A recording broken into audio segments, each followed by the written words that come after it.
Hello? Tony? Miss Matias?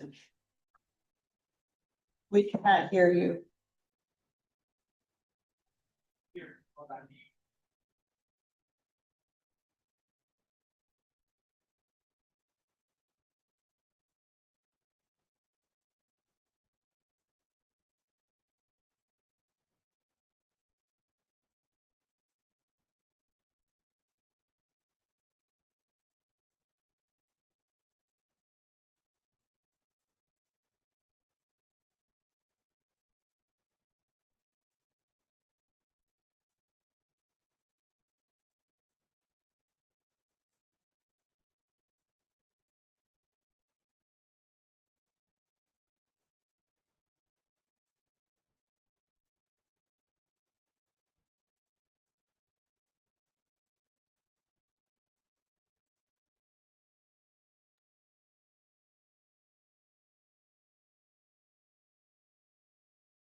And it's gonna be an ocean in between, a new ocean. Gosh, I think I read that in one of the old books.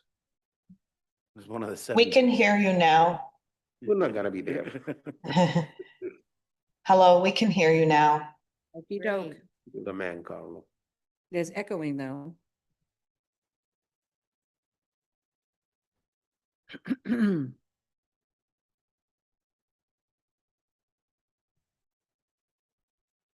Hello, Okay, we're good? yes, Ms. Matias. Okay. Somebody take down that public hearing thing. Jel, thank you, Jel. Jella.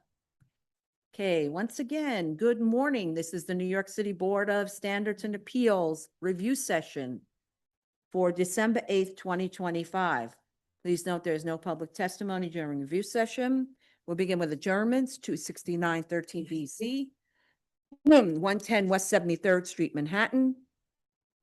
Item number 2, 2025-17 BZ, 98-01 Metropolitan Avenue, Queens. Deferrals. Item number 3, 41687 BZ, 547, 551 West 133rd Street, Manhattan.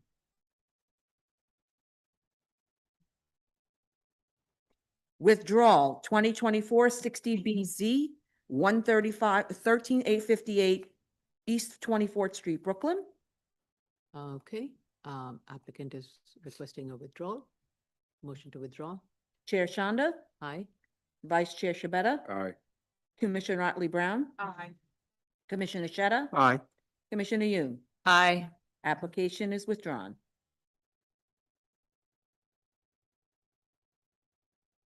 Sorry.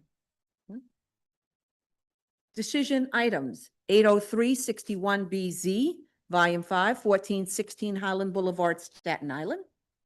Okay, we received revised information, and the applicant is proposing a condition regarding accessibility, stating that the access on the ped ramps will not be impeded. So is everybody okay with the submission? Yeah, I'm satisfied that they address the ADA handicap ramp and the no obstructions. Okay, so I'm going to make a motion that we approve a 2-year extension of time with the following condition: that there shall be no obstruction along the ADA ramp or impeding the accessway to the accessory convenience store, and a minimum 4-foot wide clearance shall be maintained at all times. Is that acceptable to everybody? Okay, so with that, motion to approve. Chair Shonda, Aye. Vice Chair Shabeta, Aye. Commissioner Otley Brown, Aye. Commissioner Sheta, Aye.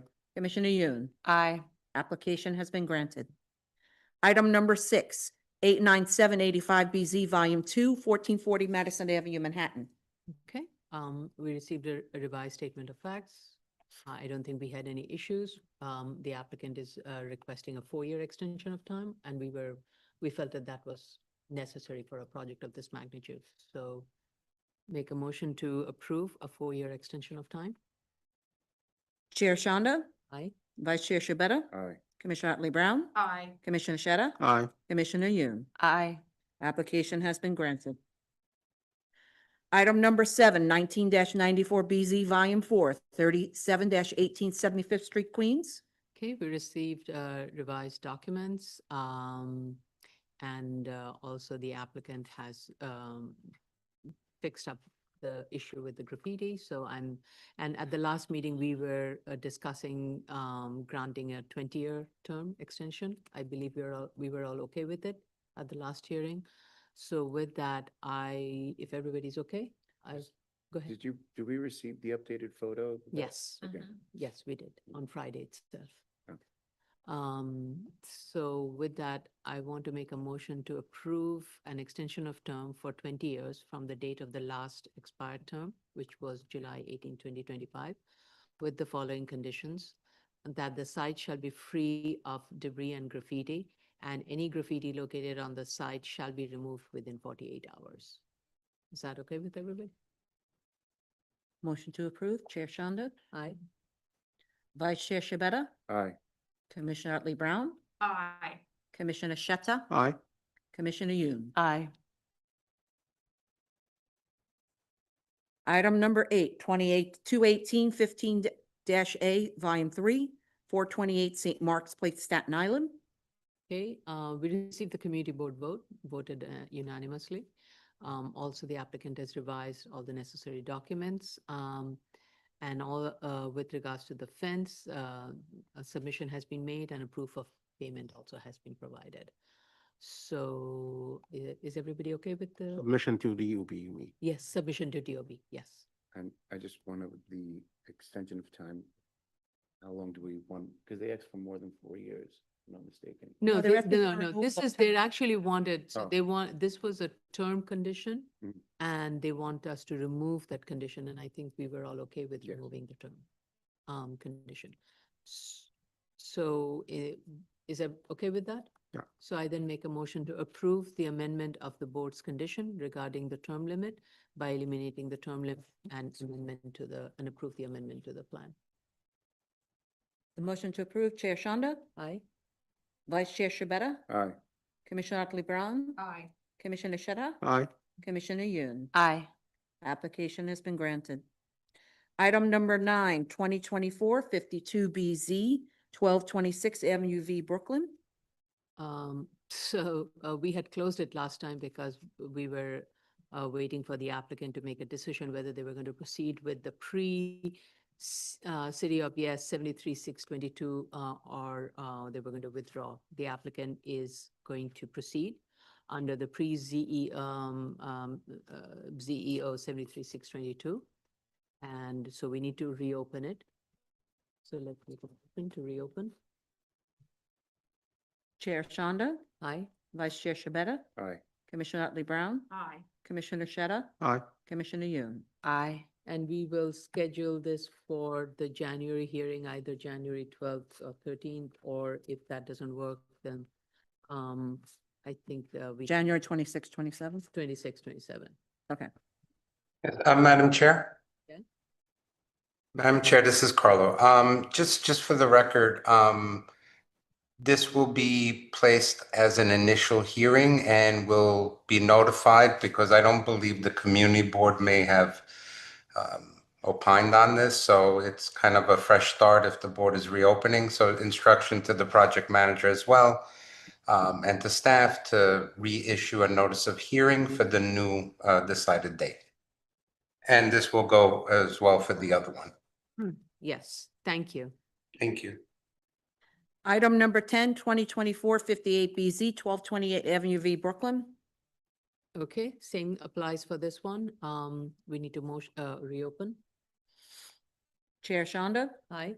Vice Chair Shabeta, Aye. Commissioner Otley Brown, Aye. Commissioner Sheta, Aye. Commissioner Yoon. Aye.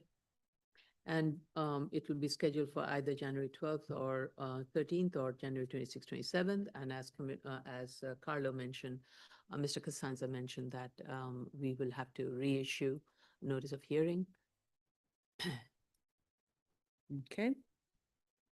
Item number 11, 2025-28BZ, 7100 Shore Road, Brooklyn.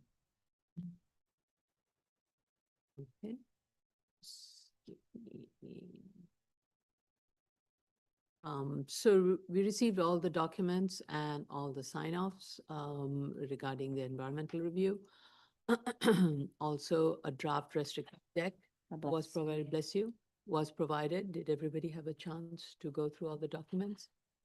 I specifically want to read out the letter that we received from the president of the school, which is important because it bears the fact that the school representative did listen to the community's concern and the neighbors' concern and is trying to find a solution.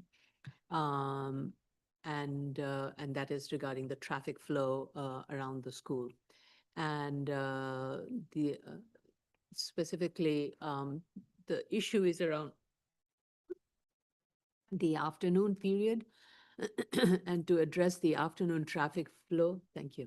To address the afternoon traffic flow condition, the school is proposing to recruit 4 crossing guards to be placed at 4 corners of the campus. They will ensure safety of neighbors, students, and other pets crossing during dismissal period. Also assign the school's safety committee that exists today, which consists of a group of teachers, to the 4 surrounding streets to assist with directing students, advising and preventing cars from double parking or idling in the vicinity of the school building. And all the yellow buses will be lined up along Shore Road on the opposite side of the school building. And it will restrict school buses that are currently, that currently do pick up on Narrows Avenue, and restrict them to do the pickup only in areas where the parking is not permitted during school days. And also prior to the start of construction, the school will brief the community board, 10 transportation committee, and also the neighbors. And they will incorporate this into the construction logistics.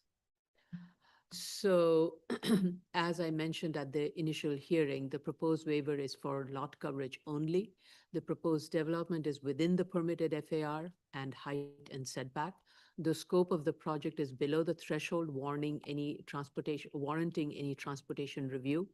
Recommendations provided by the school president was in response to community concerns. And I will strongly urge that the school not only implement the proposed steps during construction, but also continue this post-construction and maintain a clear line of communication with the community board post-construction also. And these proposed actions the proposed recommendations that have been mentioned by the school president shall be mentioned in the resolution as a condition during the construction to support neighborhood character findings. So applicant has, otherwise I would say the applicant has provided a very thorough response to all the comments that has been raised by the community. Did everybody have a chance to look through those also? So as you know, as part of the environmental review, there is an archaeological significance in this area. So as part of that, a draft restrictive deck has been provided. And we also have received a sign-off from LPC on this draft restrictive deck. And we also received sign-off from Parks and regarding shadow on the parkland, and also from DEP.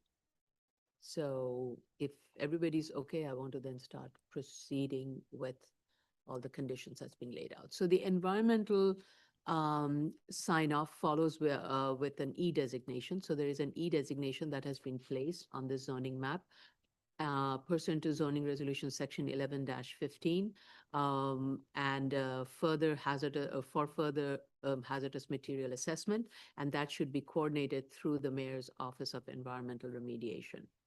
And prior to issuance of any DOB permits related to construction on the site, including earthwork and excavation, the applicant shall prepare a Phase 1B archaeological survey by a qualified archaeologist and shall complete all further archaeological studies, work required by LPC in accordance with the restricted declaration to be recorded against the property. So with all of that stated, I want to make the following, I want to make a motion to approve with additional conditions that in the event that the scope of work changes or previously undocumented archaeological resources are encountered during construction activities, the applicant shall return to BSA and LPC for additional review. The failure to comply with the restriction above shall constitute a violation of the BSA approval and may serve as a basis for denial or revocation of a building permit or a certificate of occupancy and all other applicable remedies pursuant to zoning resolution section 72-22. That the construction activities shall be conducted in accordance with the applicable laws and regulations, including the Unmarked Burial Site Protection Act, New York Executive Law, Section 171, Discovery and Disposition of Human Remains and Funerary Objects as of 2025. That any soil fill or other material removed from the site must be properly handled in accordance with the applicable federal, state, and local regulations. During construction, the school shall, as I mentioned earlier, the recommendations that the school has made, shall recruit 4 crossing guards to be placed at 4 corners of the campus to ensure safety of the neighbors, students, and other pedestrian crossing during dismissal period. assign schools safety committee to 4 surrounding streets to assist with directing students, advising and preventing cars from double parking and idling in the vicinity of the school. Have yellow buses lined up along the shore road on the opposite side of the school building. Restrict school buses that currently pick up on Narrows Avenue to use only areas where parking is not permitted during school days. And prior to the start of construction, applicant shall brief Community Board 10 Transportation Committee and its neighbors. And this shall be all incorporated into a construction logistics. So with that motion to approve, is everybody okay with those conditions? Yeah, and I'd like to add, quite impressed that they were able to get that all in time to us. Yes, not only were they impressive, I think the BSA team was Yeah. also extremely impressive in, as always, Tracy and Angela. They really made sure everybody delivered all the documents in a timely manner and met all the requirements of the board and the legal. It's no small feat. So, Regarding the deviation from the conditions, you said it might be like constitute grounds for revocation of building permit. Do you want to make it building permit and the grant as well? well, I think the way I stated it, it would be constitute a violation of the BSA approval. So that's a grant of the BSA. You mean revocation? Yeah. Okay, no, would that be, what you said is may constitute ground for revocation of a building permit? You Yeah, didn't- yeah, so it would be a violation of the BSA approval and a revocation of the building permit or the certificate of occupancy. Okay, I think that's kind of how the sequence proceeds. okay. Call the roll. Yeah, Motion to approve, Chair Shanda, aye. Vice Chair Shabeta, Aye. Commissioner Otley Brown, Aye. Commissioner Shetta. Aye. Commissioner Yoon. Aye. Application has been granted.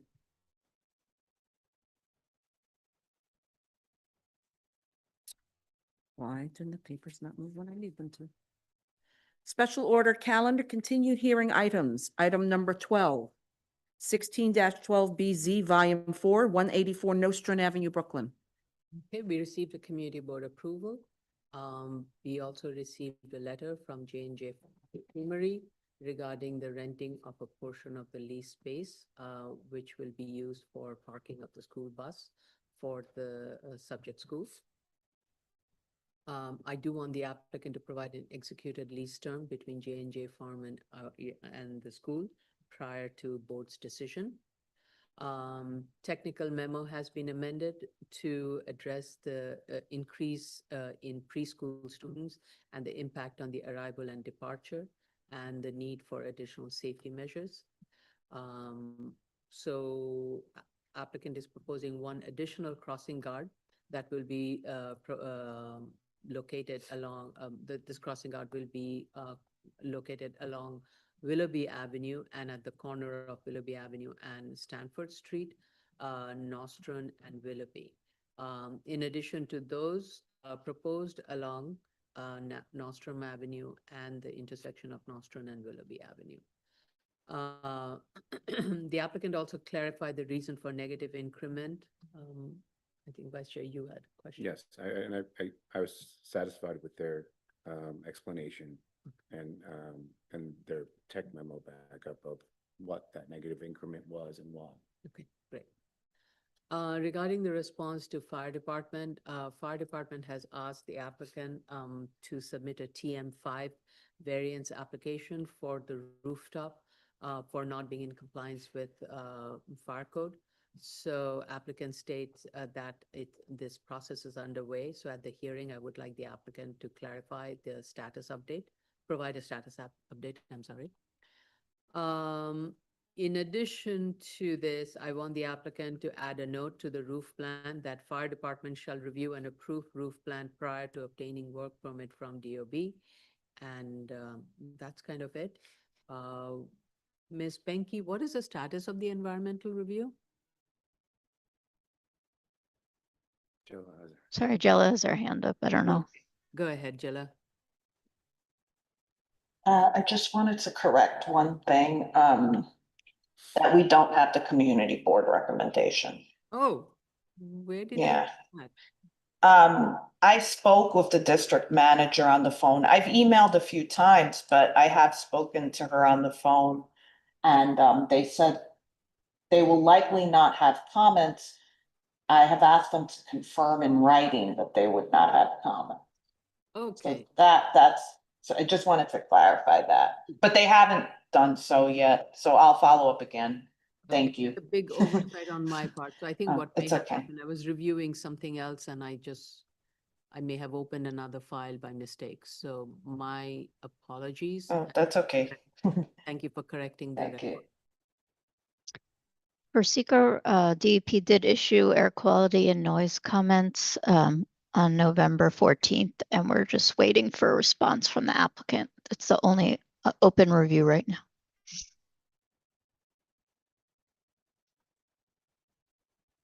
Okay, and this is a critical component of the. Yeah. fine. Okay, all right, thank you. Vice Chair Shibata? Notwithstanding the open seeker and your comments, I have no further objections to this case. Okay, thank you. Commissioner Otley Brown, I have no additional comments. Commissioner Shetta, Thank you, Chair. I just need a clarification on the proposed 10 feet steel post for the sound attenuation. They say it's equipped with 2 layers of sound attenuating acoustic material made of 1/8 of an inch thick, heavy material filled viscoelastic. I don't know what viscoelastic what, and I just need a clarification on the combined. If you put 1 layer, let's say it's STC's 30. If you put 2 layers, is the ST will go to 60? I doubt that.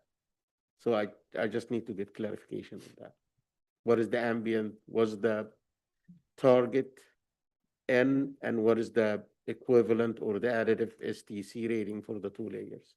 So we make sure that it's gonna work, because the conclusion at the end, they said, we're confident that this sound attenuation will be sufficient to prevent any disturbance to the surrounding neighbor. I just don't want them to install something and later on they got surprised, but it's not working, or any complaint from the neighbors, and then they remove it and they install something else. So it's better safe than sorry from the beginning. Yeah. Thank you. thank you. Commissioner Yoon, Thank you. I had no further comments on this. thank you. Okay, item number 13, 188BZ, 1593 Coney Island Avenue, Brooklyn.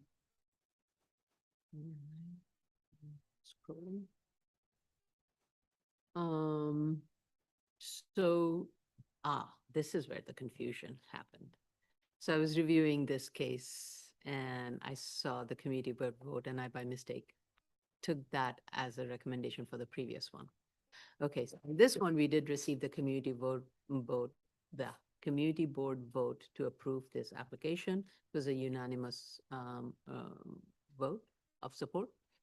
Applicant has provided a comparative chart of yeshivas with dormitory. And based on that, the proposed enlargement would provide a dorm accommodation that is generally the range is 90 to 100%, and the proposed accommodation would be less than that. And the ratio of student to dorm ranges generally 57 to 62 square foot. In this case, it is at 57%. Sorry, 57 square foot. So I think it's very well within, it's not asking for more than what the one sees in these kind of dormitory facilities associated with yeshivas. So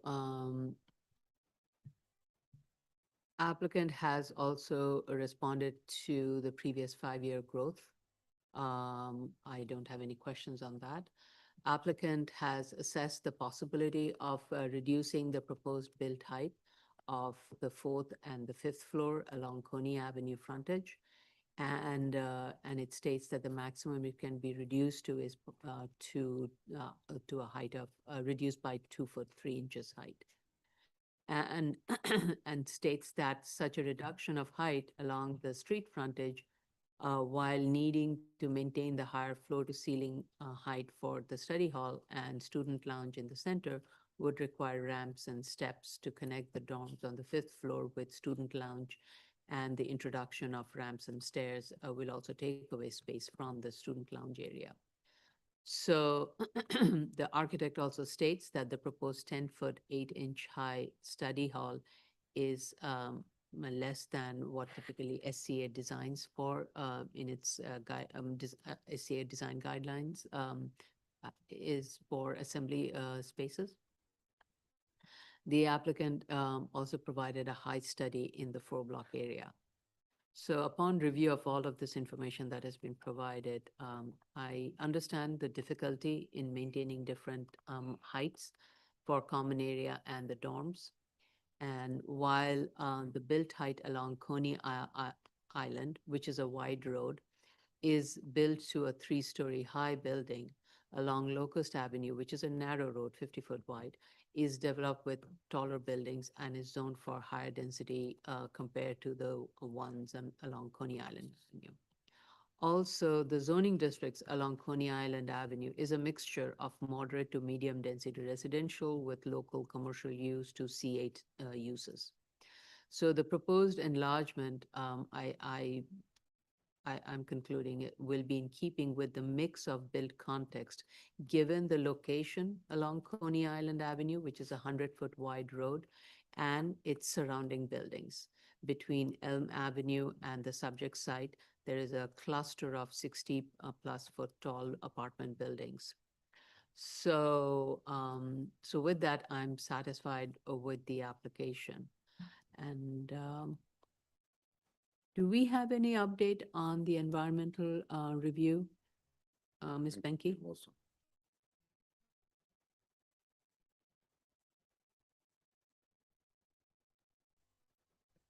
Sorry, this is type 2, I believe. Oh, okay. All right. And so there is a noise condition. As I was looking. Oh, sorry, I was looking at the wrong note. No, the revised EAS looks acceptable, and I had no more comments on this. Thanks. Okay.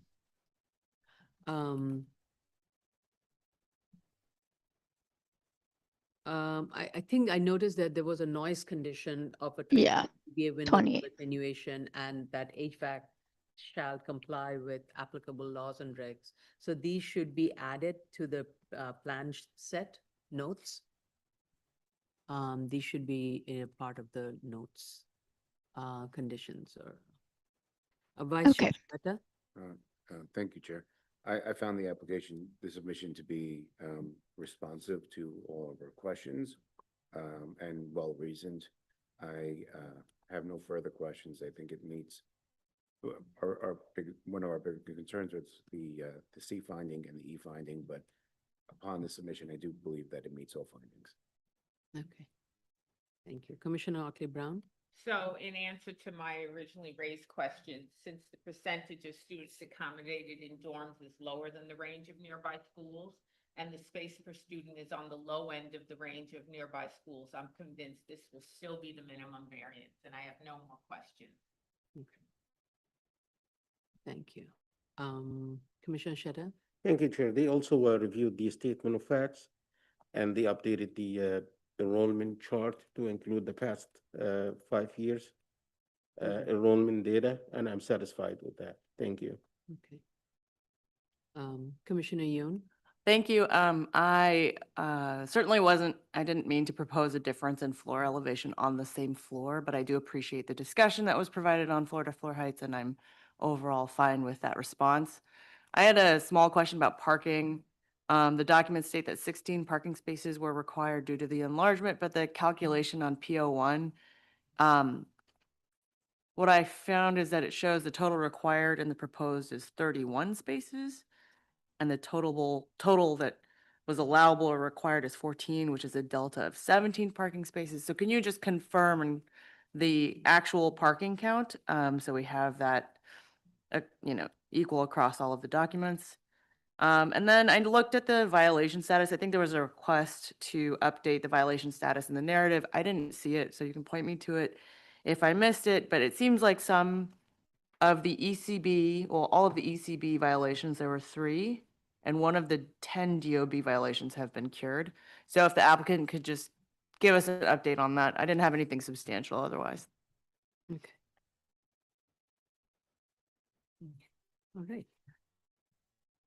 Special order calendar, new cases, item number 14, 36065 BZ, volume 4, 110, 114 East 89th Street, Brooklyn, Manhattan. Oh, 108, 114. What did I say? Oh, 108, 114. Yeah. I stand corrected. We received proof of initial filing and hearing notices, sorry. Committee board has voted to approve this application. This is an application for an amendment to a previously approved variance and a special permit for a horizontal enlargement of a portion of the existing school building at the subject site. Actually, it's a horizontal and partial vertical. Applicant is seeking waiver of the minimum base height, lot coverage, and FAR. This is a proposal for the Dalton School, and it's proposing a 2-story horizontal enlargement. And the building, as you have noticed from the site plan, the building sets back from the property line by 10 feet. So this little enlargement is going to be in that 10-foot area. It's a minor enlargement of a total 359 square foot. And this is to improve the security arrangement and also to provide a math resource room on the second floor for the 4th grade students who are going to be relocated to the building. I believe during COVID, they were moved somewhere else. They're being brought back. So this resource room is part of that. So I think overall, looking at all the documents, this is a very minimal ask, and this is a very modest ask, so I have no additional question. I'm satisfied with this application. Vice Chair Shibata. Thank you, Chair. I was satisfied with the programmatic needs, even though it's not connected to student enrollment. I found the security reasoning sound, and I found the plans appropriate for it. I also appreciate the applicant's counsel very thorough and measured legal memo on kernel deference. Further, and in light of the city of yes circulation, I don't find this construction to be contrary to public health, safety, and welfare. I have nothing further to add. Okay, thank you. Commissioner Otley Brown. I find this is a reasonable item, given the potential security threats facing schools today.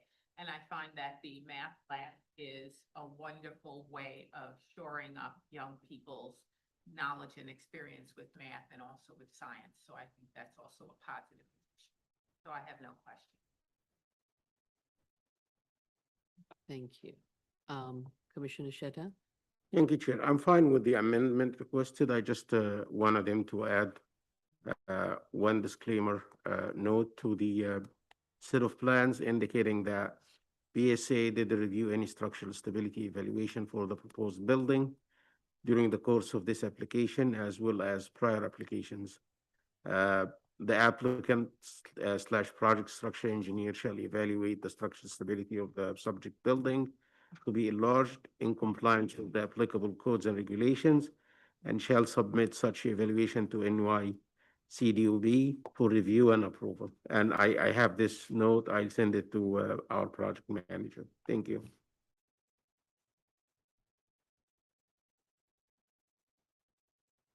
Just an academic question. Building size of this magnitude, which is a standalone, almost a standalone structure, is it needed? It's not, they are extending, the building is like this. You look at this computer, the building is 2 parts. This is the existing one, and this is the addition. Yeah. The addition is gonna share the edge columns here to put the beams on it. So this line of columns need to be evaluated structurally and foundations as well. Okay. All right, thank you. Commissioner Yoon. I thought it was a very thorough and clear submission, and I'm satisfied. Okay, thank you.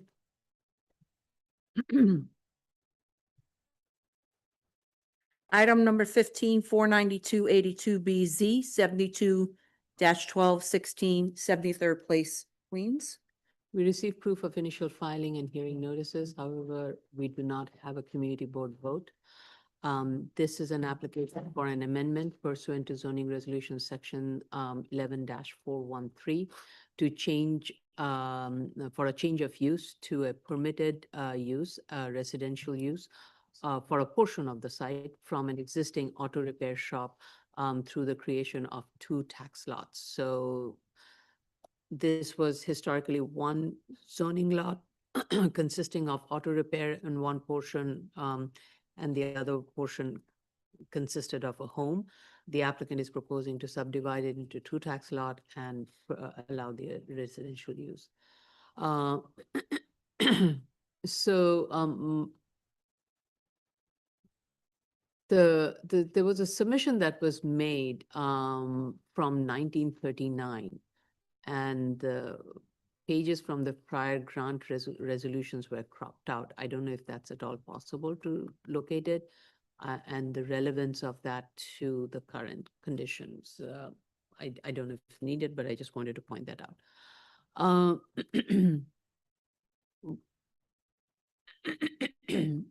So the proposed plan needs to be revised to meet the intent of the prior board condition. At the last hearing that the board had on this was in 1984, where board had required improvements to the site, and they were part of the conditions and were part of the building plans.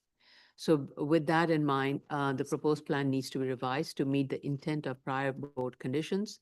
The intent of the prior board's conditions was primarily to ensure visual and physical separation of these 2 uses.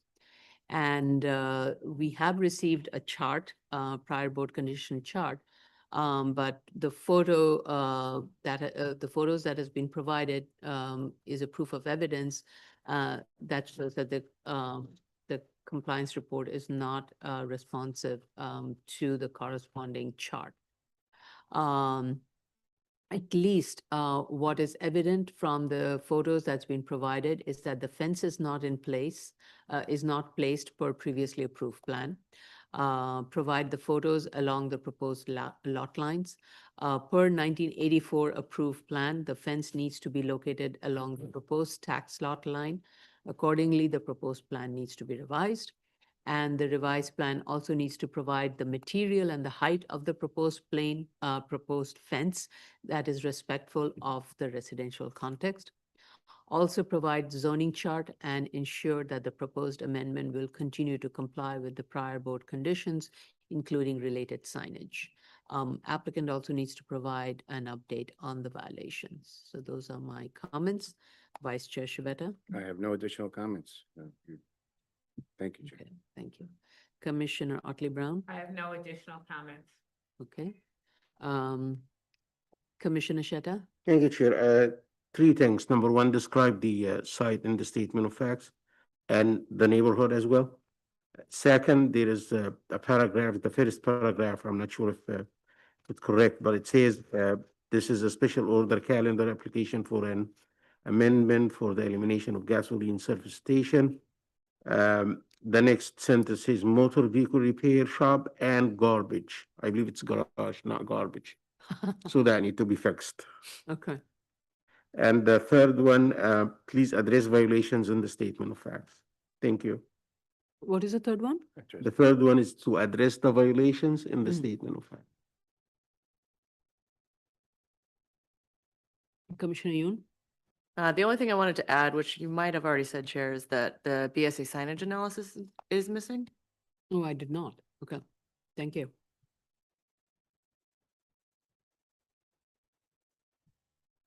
Okay, thank you.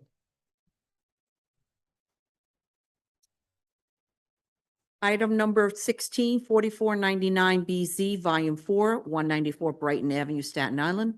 This application is being postponed for failure to notify. Uh-huh. Okay.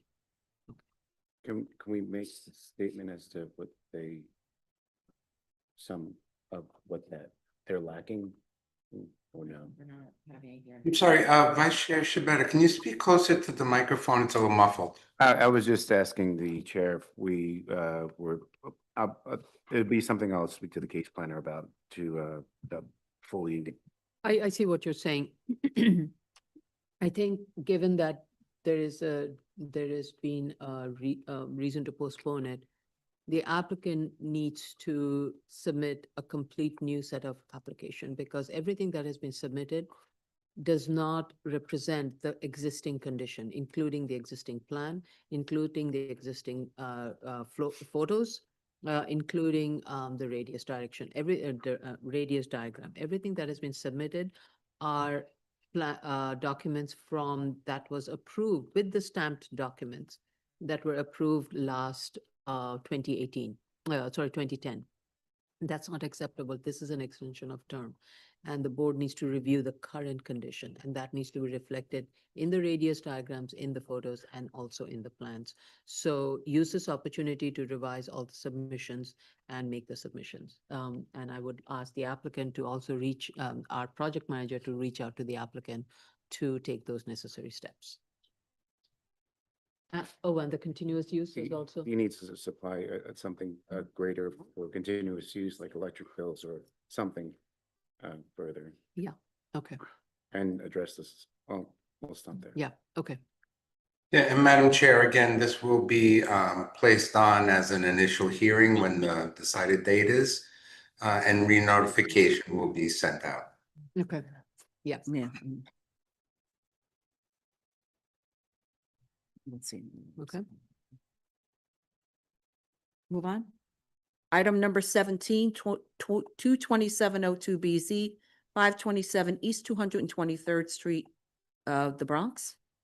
Okay, we received proof of initial filing and hearing notices. We don't have a community board decision, but it seems the applicant states that community board did hold a public hearing. So I would like the applicant to give us an update at the public hearing section. This is an application seeking an amendment of a board's condition regarding term, which expired in December 2022. A 24-month period extension of time, which expired in November of 2021, and a waiver of board's rule for a continuous operation of a gasoline service station at the subject site. Applicant is not proposing any change to the use or the operation. Applicant does need to provide a complete set of previously approved plan. We only received Z001.02 sheet. Based on the site photos, there are items on sales and the pedestrian walkway in front of the building. So applicant needs to maintain a minimum of 4-foot clearance for accessibility, pedestrian accessibility. So that needs to be dimensioned on the plan. Since the initial grant that was issued in 2002 was a certificate of occupancy obtained, and what I would like to know is what is holding up the process of obtaining the certificate of occupancy.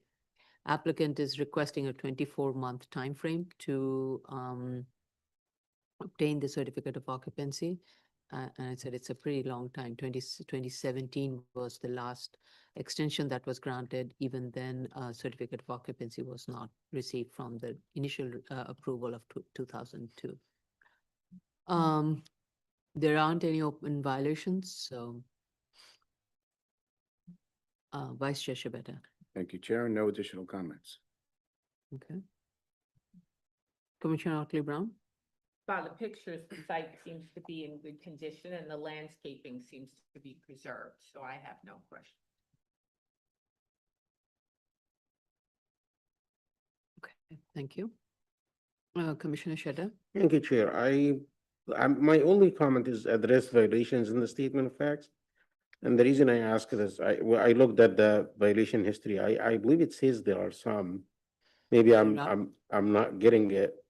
Non-open, yes, I understand, but I think none are open. yes, They've 0. been paid. Yeah. Yeah. They've been It- paid, but have they been cured? Typically, if it has been paid, we don't go beyond that. Okay. That has been the. Okay. That has been this board's position. My point is, it's always beneficial to, like, the statement of fact is like the summary of it's like an executive summary of the entire application. So if the applicant like address that, put like a sentence or so in the statement, if there are no violations, there are no violations. If there are, then tell us what is the plan to clear them. It helps. Okay. It saves us time. Thank you. Commissioner Yoon? I had no comments on this one. Item number 18, 13508BZ, 7152 172nd Street, Queens. Okay. Did this one request a postpone? Yes, this morning, yesterday's actually, we received it. Okay, so it seems the applicant is requesting a postponement, and did And they they're asking for cite the 3 reason? months. They're asking for 3 months. They are in negotiations with the neighbors to discuss some issues that have arisen, I guess. That's what I'm paraphrasing sort of.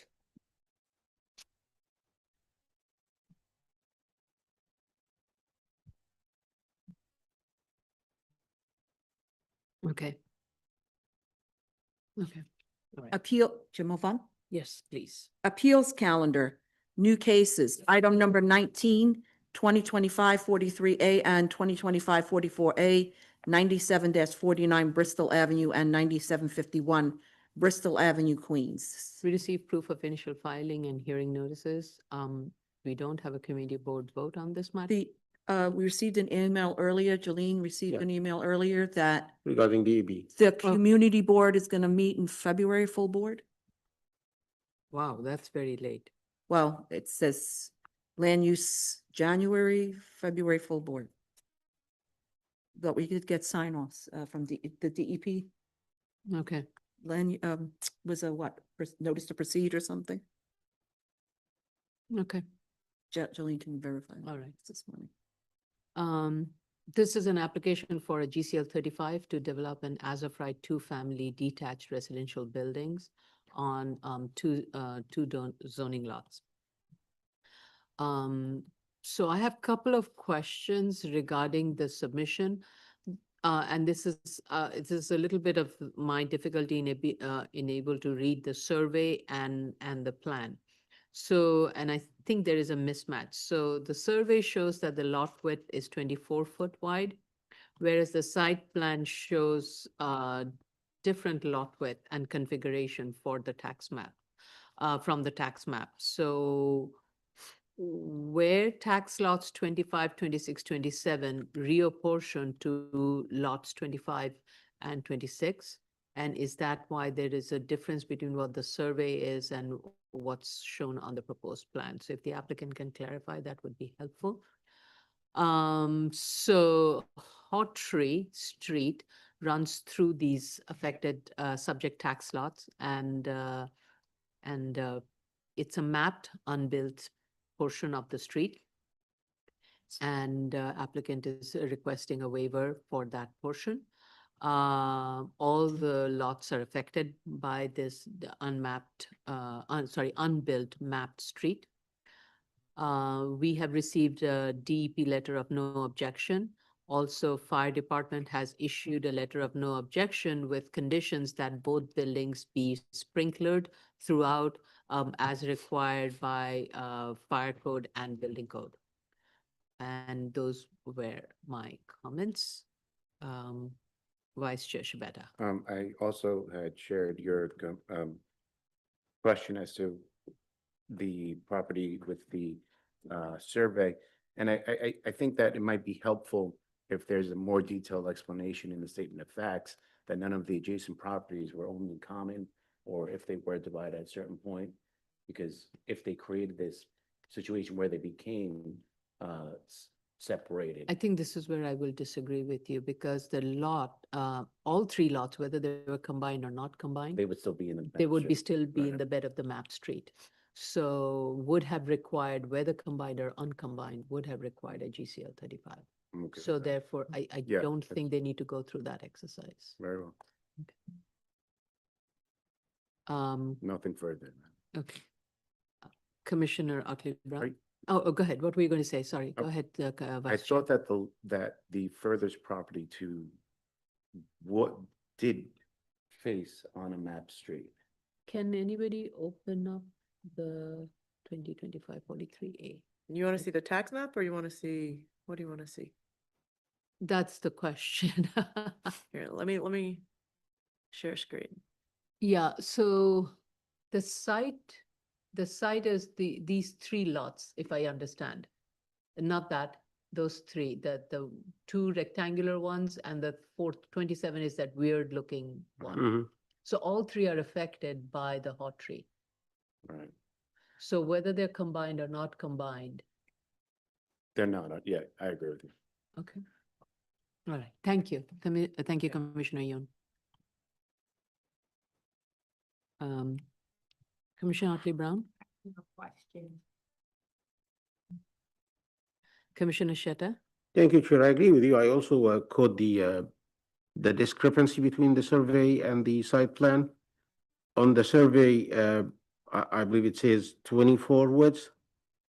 And if you look at the site plan, it's 35.5 for lot 25. And if you look at the shape, like the site is configured, it's not a perfect parallelogram. So the two short sides shouldn't be equal unless it's a perfect one. And I'm not sure of that, but looking at them, they don't look like they are.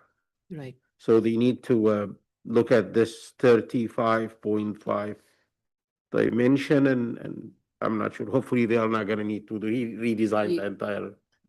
Well, I mean, we cannot go ahead with the revised plan if the dimensions are not correct and so either the survey is right or the tax map is right, and the site plan is not matching any one of them. I believe from the tax map, it sounds like the survey is right and that the site plan is not. I agree with Yeah. you, but applicant needs to look into that and make it right. Commissioner Yoon, thank you. Thank you.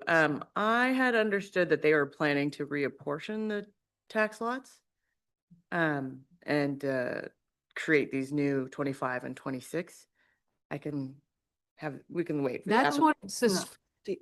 That's what, I agree with you. That's what I suspect, but the way the document has been presented and the lack of clarity in the documents and Sure. it is, I don't know. I'm reading what I've been given. Right. Jillian, did you have your hand up before?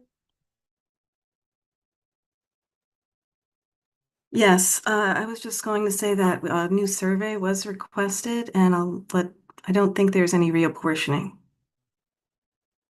Perhaps I mean, the way the documents read, it sounded like it had already been done, but all of the information that had been provided was prior, what I assumed was prior to that reapportionment.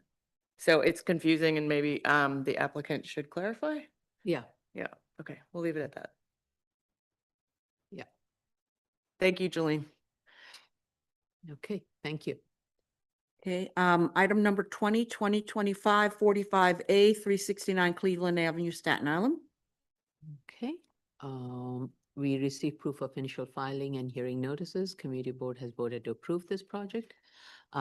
This is a proposed redevelopment of a mixed-use building located partially within the bed of a map street, which is contrary to GCL 35. So this is an irregular corner lot. There is an existing building and the applicant is proposing to remove and reconstruct portion of the existing building to meet Appendix G, which is the flood regulation. And primarily it is really the removal and enclosure, removing the enclosed porch. The site is located in A flood zone, obviously, because of that, they have to meet Appendix G. I want the applicant to check the math regarding the total floor area in the zone, in the zoning chart, which seems to be different from what's stated in other sections of the submission. So please make sure everything is consistent. We received a letter of no objection from DEP, and fire department also has no objection with this, had no comments on this project. So I'm satisfied with this application otherwise. Vice Chair Shibata? I'm very familiar with this location, and and I'm satisfied with the application. I don't see anything outstanding. Okay. Thank you. DEP did say that there is sufficient time to determine that drainage plan can be amended in the future. Hmm. There's no DEP capital sewer work, no capital plans. So I'm okay with this application. Yep, okay, thank you. No, but this is an existing building. Oh, okay. This is an existing building. They're just asking for some changes to the existing footprint, an addition, a slight addition. Okay.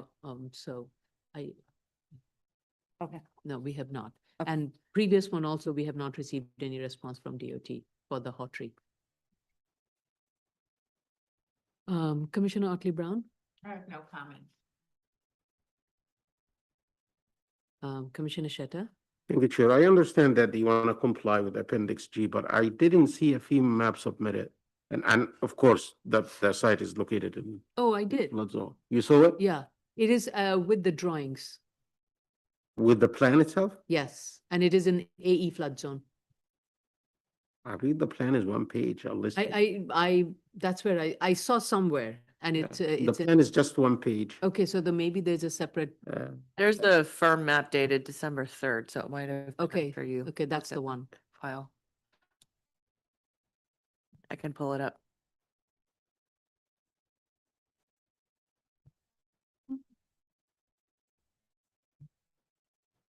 Shows the site.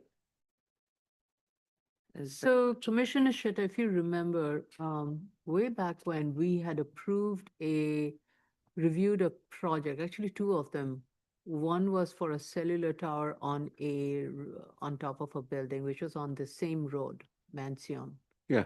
And then there was another one, which was also an expansion of also on this road, maybe a couple of blocks down. Which also is in it's the same AE flood zone, or maybe one block to the south. So I recall from that it was in AE flood zone then. Okay. Then the map also confirmed it. But yeah, what was your question? No, I was asking them to provide a FEMA map. Okay, okay, Yeah. okay. And then they need to add a disclaimer to Okay. that. In the statement of? Yeah, on the plans, the typical note. Yes. Yeah. And we have it in our library. Yeah.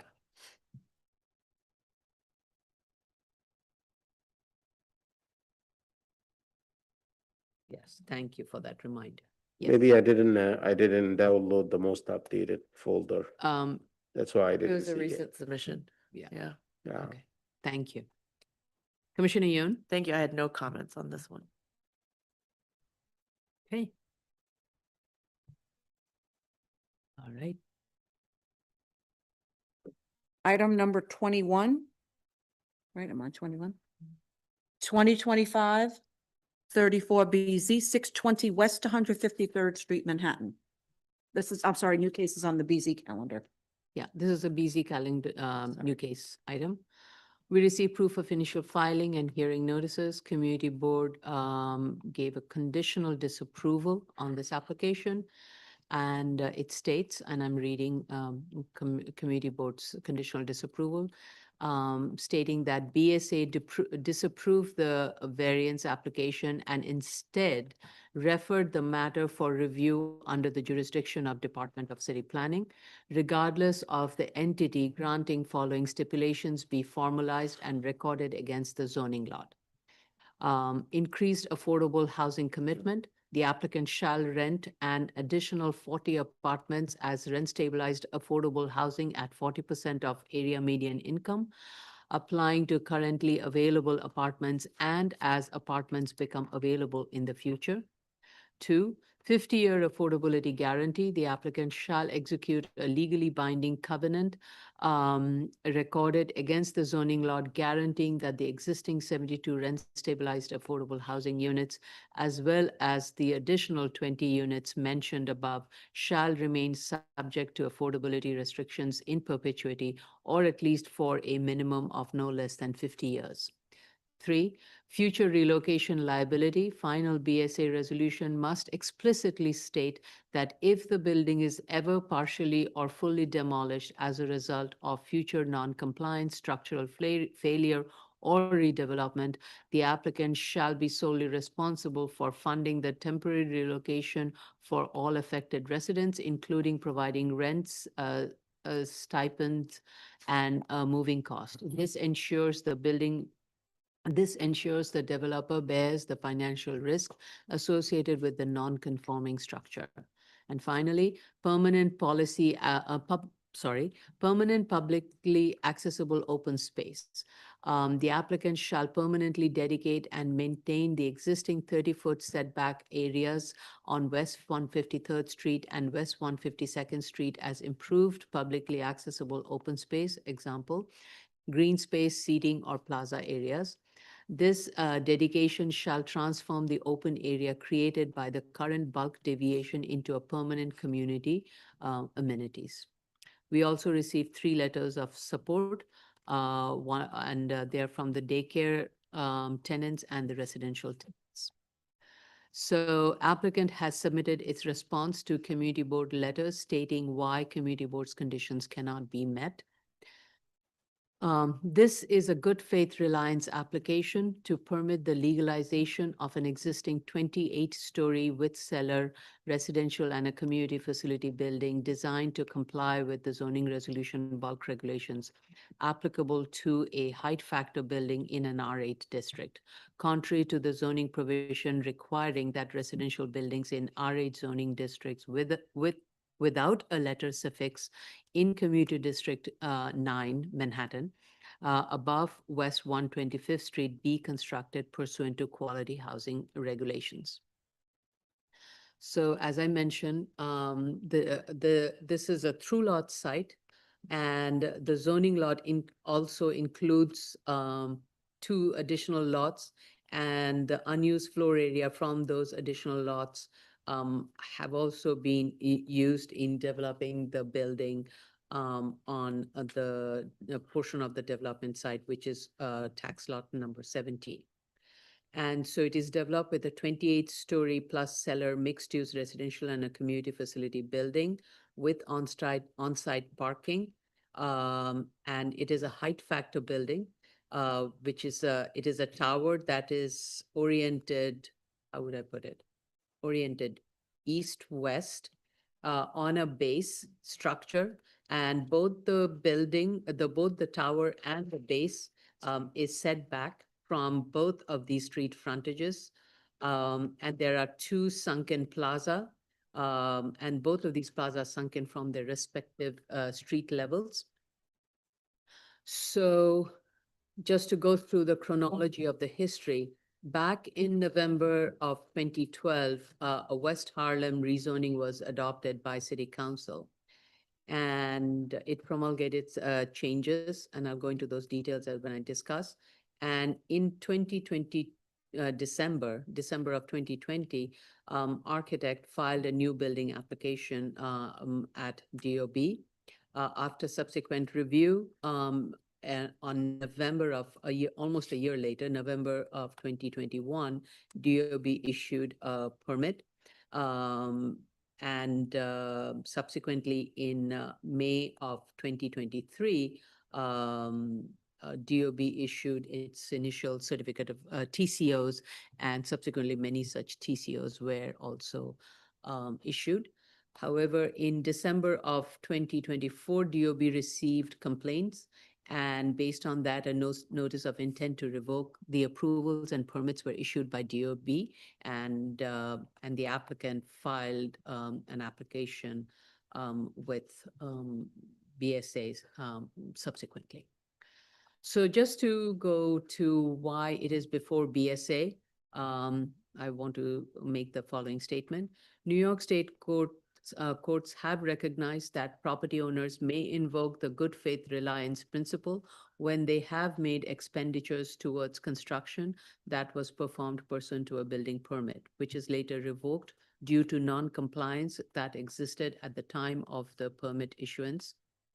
The principle is raised within the variance context when applicants assert that the reliance creates a unique hardship and seek to substitute it for a customary, for the customary uniqueness finding under zoning resolution section 72-21A.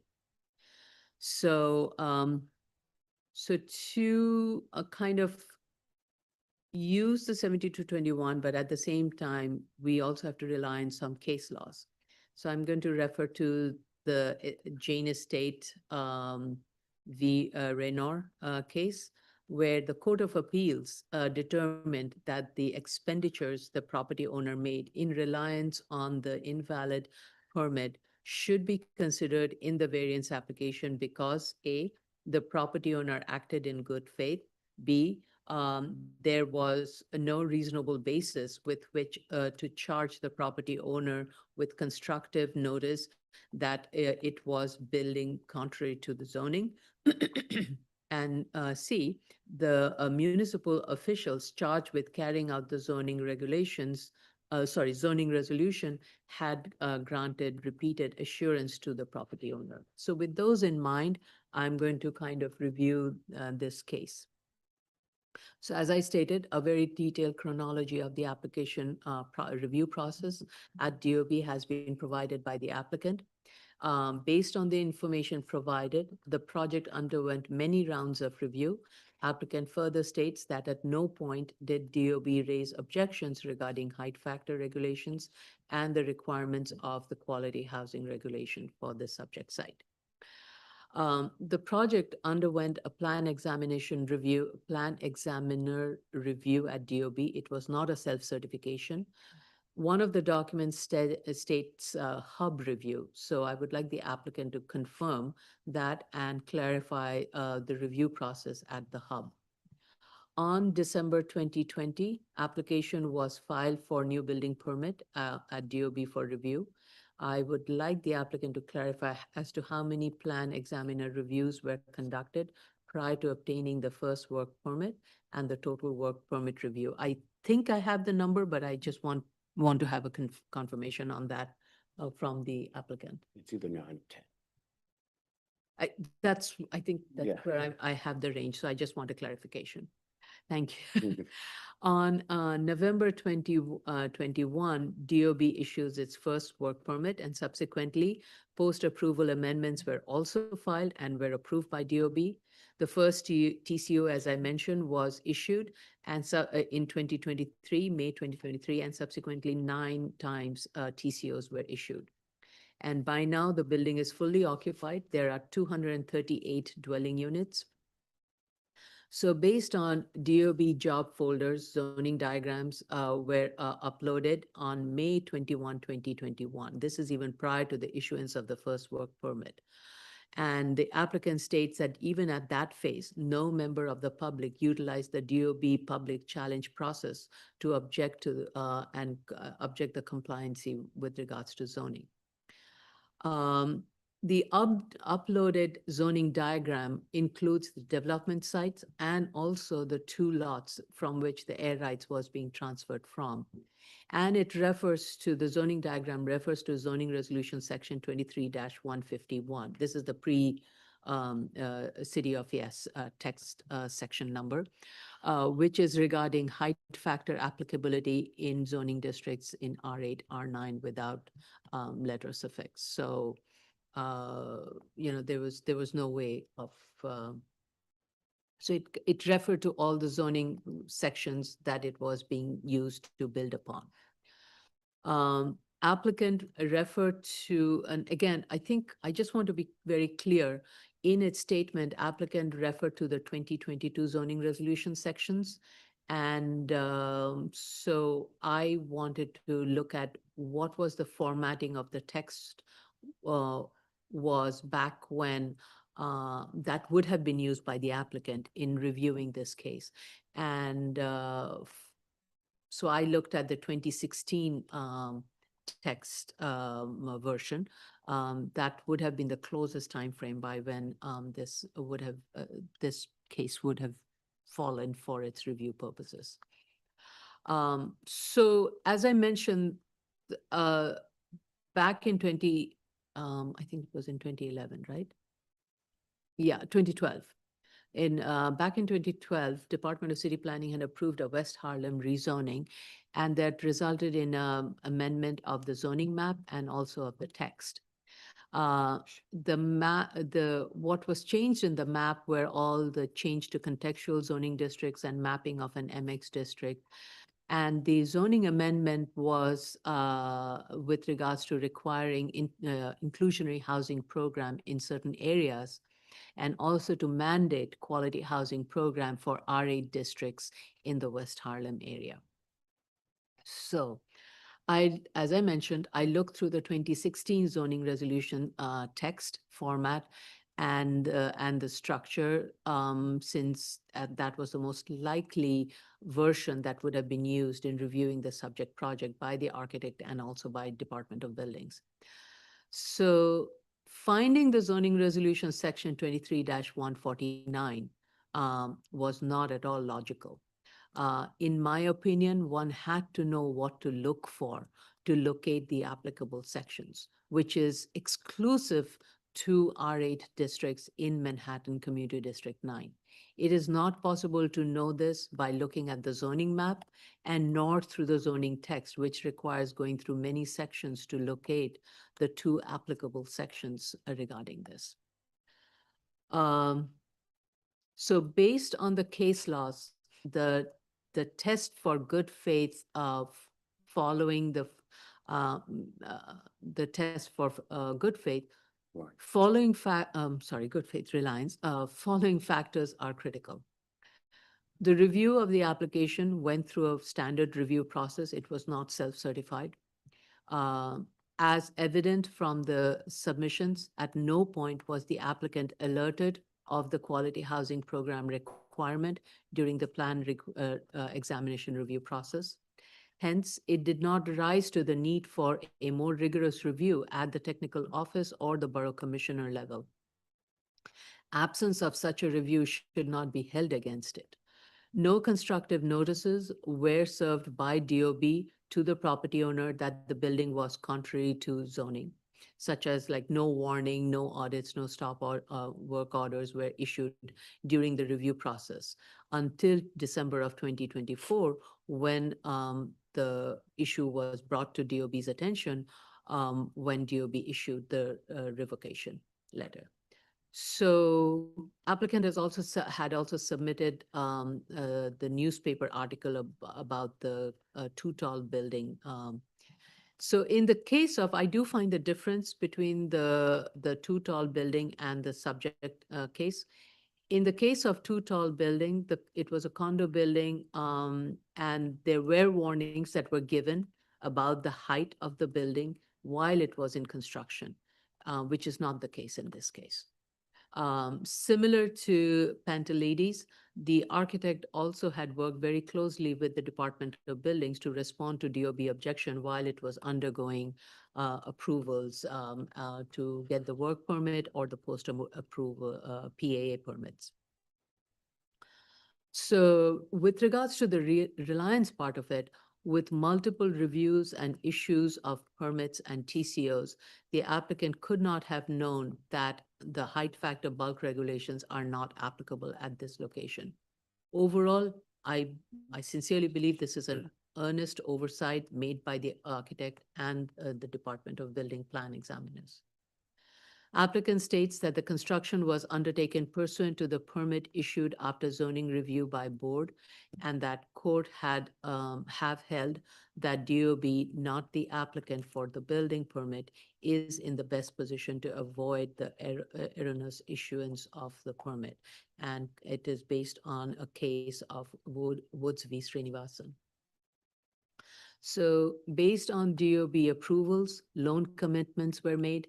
Applicant proceeded to develop the site and subsequently rent the units based on DOB approval, for which it had to also retain DHCR approvals. So it is evident from the financial information provided, the applicant incurred considerable expense to develop this project.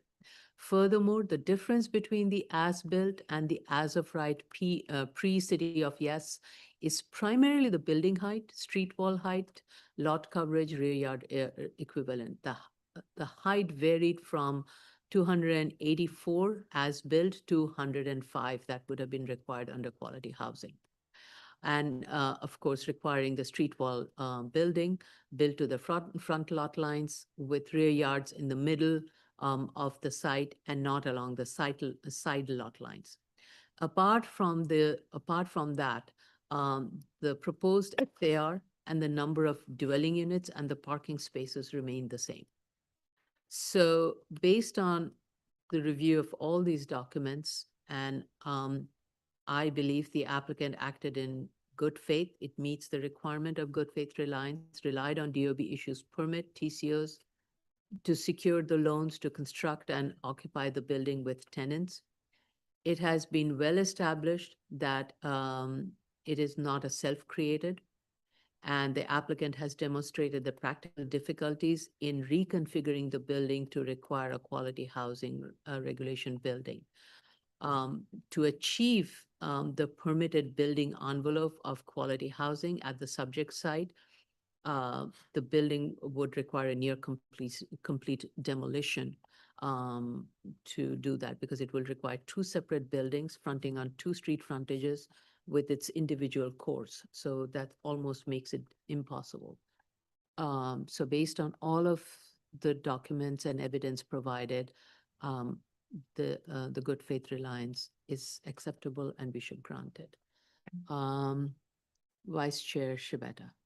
Thank you, Chair. I certainly agree with you. The only, and this is not before us today, but from my review of the case law, I don't believe that just whether or not something's self-certified in and of itself is exclusionary to good faith reliance, especially when there's further review on that matter. So I just wanted to put that out on the record. Can you state that again? Well, whether or not a thing, the application was self-certified in and of itself does not exclude a claim for good faith reliance, especially when there was some sort of review thereafter. So not that that's the question before us today, because this was not self-certified, but I do want to just state that for the record. I do think that, you know, I agree with all of the case law that you cited. I think that there are a few just things I want to add to it. Couple of factors to consider is that usually is considered in these good faith reliance cases is whether or not they knew the permit was invalid. Did the owner know the permit was invalid? We have no reason to believe that's the case. Is there a reasonable basis to charge the owner with constructive notice? And as you stated, it's very obscure where this language is that would have that created this issue. So they don't. It would be hard to charge them with constructive notice of the permits invalid. I think the constructive notice, if I understand it, are more like, were they given a warning? Where was there an objection issued? Was there a stop work order issued? And the documents that they submitted didn't show any such Sure. chronology. There's also a constructive notice of when something is so glaring Right, that you Yeah, would, yeah. you would say this is obviously right. trying to cheat the system, you know, and that's not. Which was the case in the Too Tall building. Which was the case in the Too Tall building, exactly. And while there is case law that supports where there are multiple assurances of the validity, we have that here. Multiple assurance of validity, as you said, this had a full plan review multiple times, but that's not even necessarily a factor that needs to be considered because of the Woods case that reversed on that. I think here, what the Supreme Court has let us know multiple times that in this specific type of good faith reliance type of cases, we have to measure the equities. And if it's ever even, it must go on the side of the person, not the government. And I think this is a perfect, the facts here are a perfect fit for good faith reliance, because again, we can't expect that there's every good faith reliance case, it is the result of an error that is made.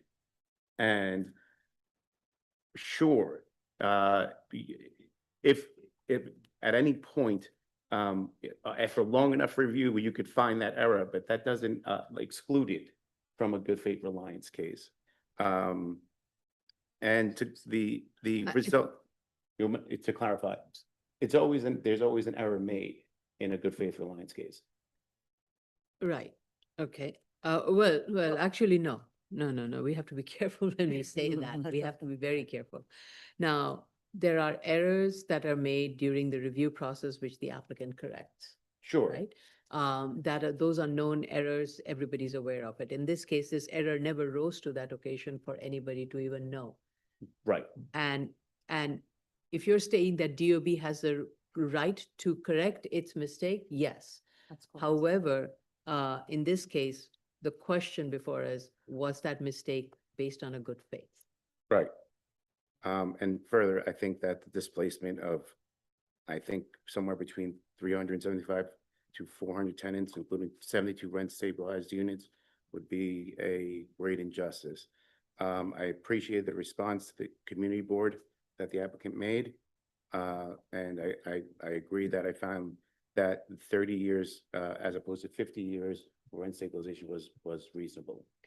I would say we have to be very careful in accepting community board's condition because if the applicant is meeting the conditions of the good faith reliance, the whole premise is that that means all the decisions, business decisions, financial decision, development decisions, everything was based on a good faith reliance. Now, all of a sudden, if we are saying that these conditions of the board conditions of the community board should be factored in, I don't see the nexus between the two. I agree with you. Because there was a huge these projects are not a 10-year financial commitments, unlike a gas station. These are 50, 60-year, 30, 40, 60-year financial commitments. So to expect the applicant to change, and it's a very new building, it's just been occupied.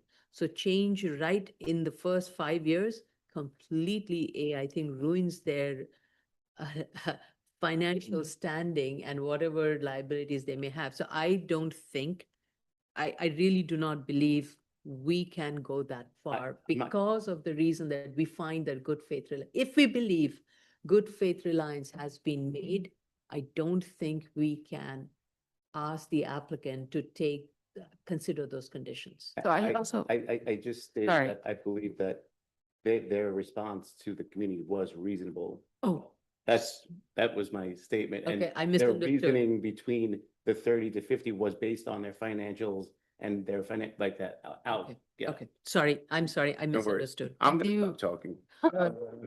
no, just so, I do want to, No. I just want to clarify for the record. So a good faith reliance is something that can be claimed by an applicant, but before this board, it's a factual finding, right? So the board considers everything that is in the record and makes a factual finding. Just because someone claims good faith reliance doesn't necessarily mean that's what has happened, not making any conclusions.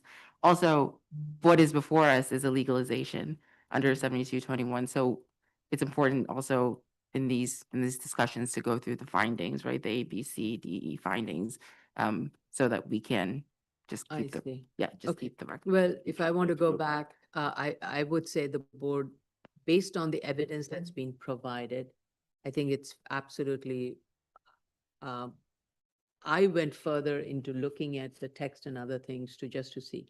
But I would say based on the factual evidence that has been provided, especially the list of reviews that happened at DOB and that at no point DOB issued any warnings, any violations or anything, speaks to the fact that it was based in good faith. And the legalization part of it, the hardship associated, I think I jumbled everything together in my notes, with regards to the legalizing in the absence of legalizing, demolition of this building would be a failure of this project.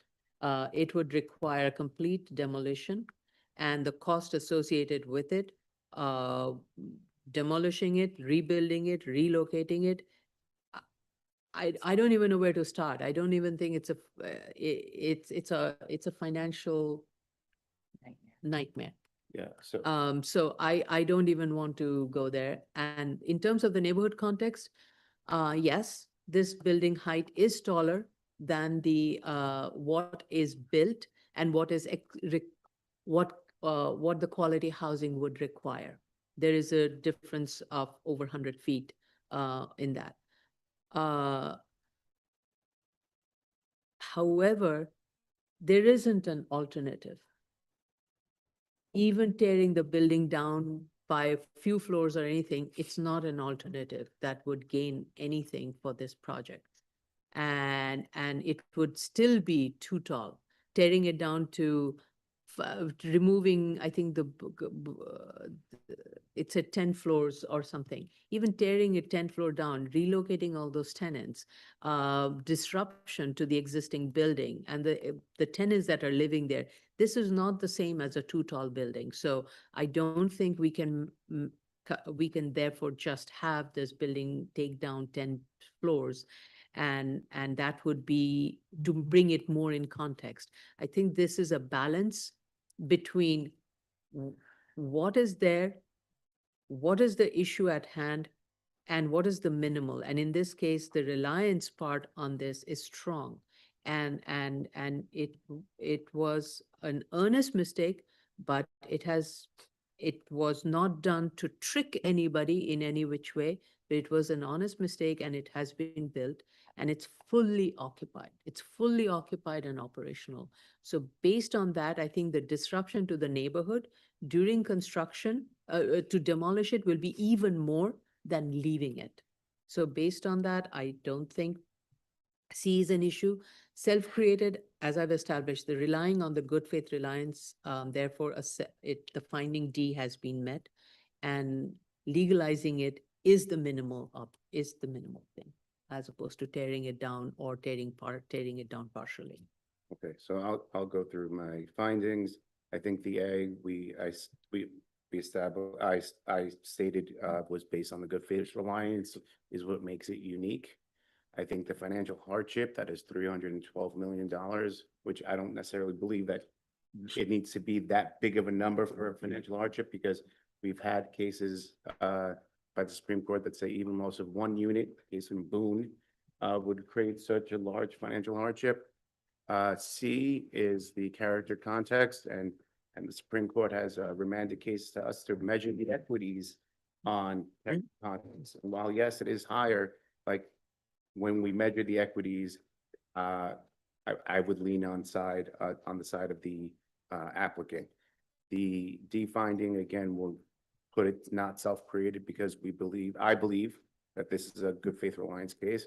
And as the chair stated, the E is met. I have nothing further. Thank you. Thank you, Council. Commissioner Otley Brown? So I do agree with the two of you that this is the case where the good faith reliance threshold has been met. And so I'm agreeing that that forms the basis of the A finding. And as council has directed us to then go further to examine and make sure that this case has met the additional findings, I have reviewed the financials. And basically the premise is that to build and then to demolish and rebuild is definitely not going to be feasible, and it would be feasible to just legalize what's there. I agree overall. I do have a few questions about the financials that I feel kind of muddy the waters. And I feel with a delta between cost and value on the as of right being $55 million, there was no need to further embellish different costs and reduce other income in order to make your case. It could have been a lot cleaner if the financial analysts just basically stuck to the basics and the directives that we give. So for instance,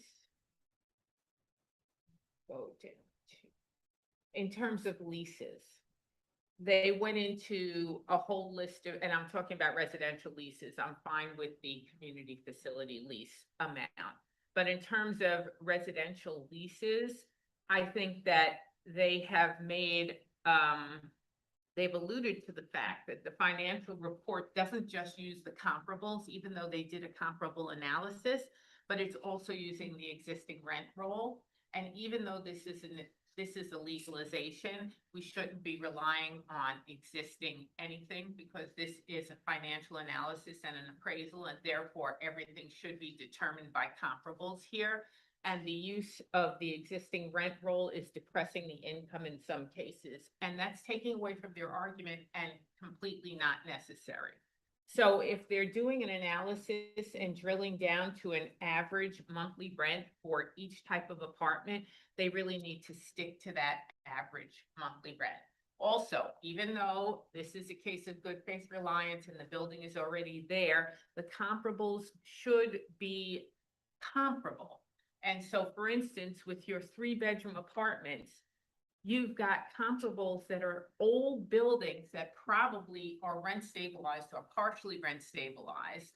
And they're being used to predict market rent of 3-bedroom apartments. And so what you're getting as the assumed monthly rent per unit, it seems far lower than what going rent is in that area of Manhattan. And so I would like to see comparables that are more comparable.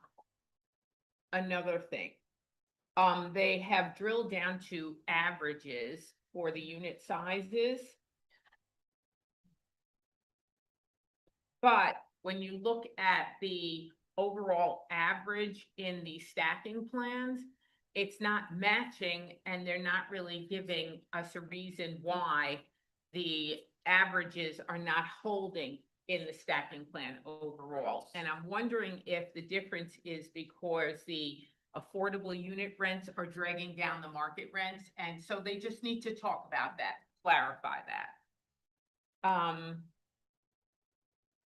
When you're looking at the construction costs, there's $120 a square foot for add-ons for the existing proposed, but the as of right only has $40 a square foot added on the same add-ons. Not sure why there's such a difference. It should be the same because we're drilling down to per square foot for add-ons. Also, why are there different categories used for each building? It detracts from the story if you're adding in another variable into your construction that isn't necessary. So for instance, the construction costs for the as of right is just good class B residential elevator building, but the construction costs for existing and proposed is based on good class A mixed use residential elevator building. So why would you go down a class for the as of right and stay at a higher class for the existing proposed, unless you're somehow trying to prove that the existing proposed is the minimal variance by depressing the rents, as I was saying in the residential stacking plan, while increasing the construction cost. And I don't really think it's necessary here because you've got a major overall story to tell, and it's a very easy story to tell. So don't get caught up in those hangups. Oh.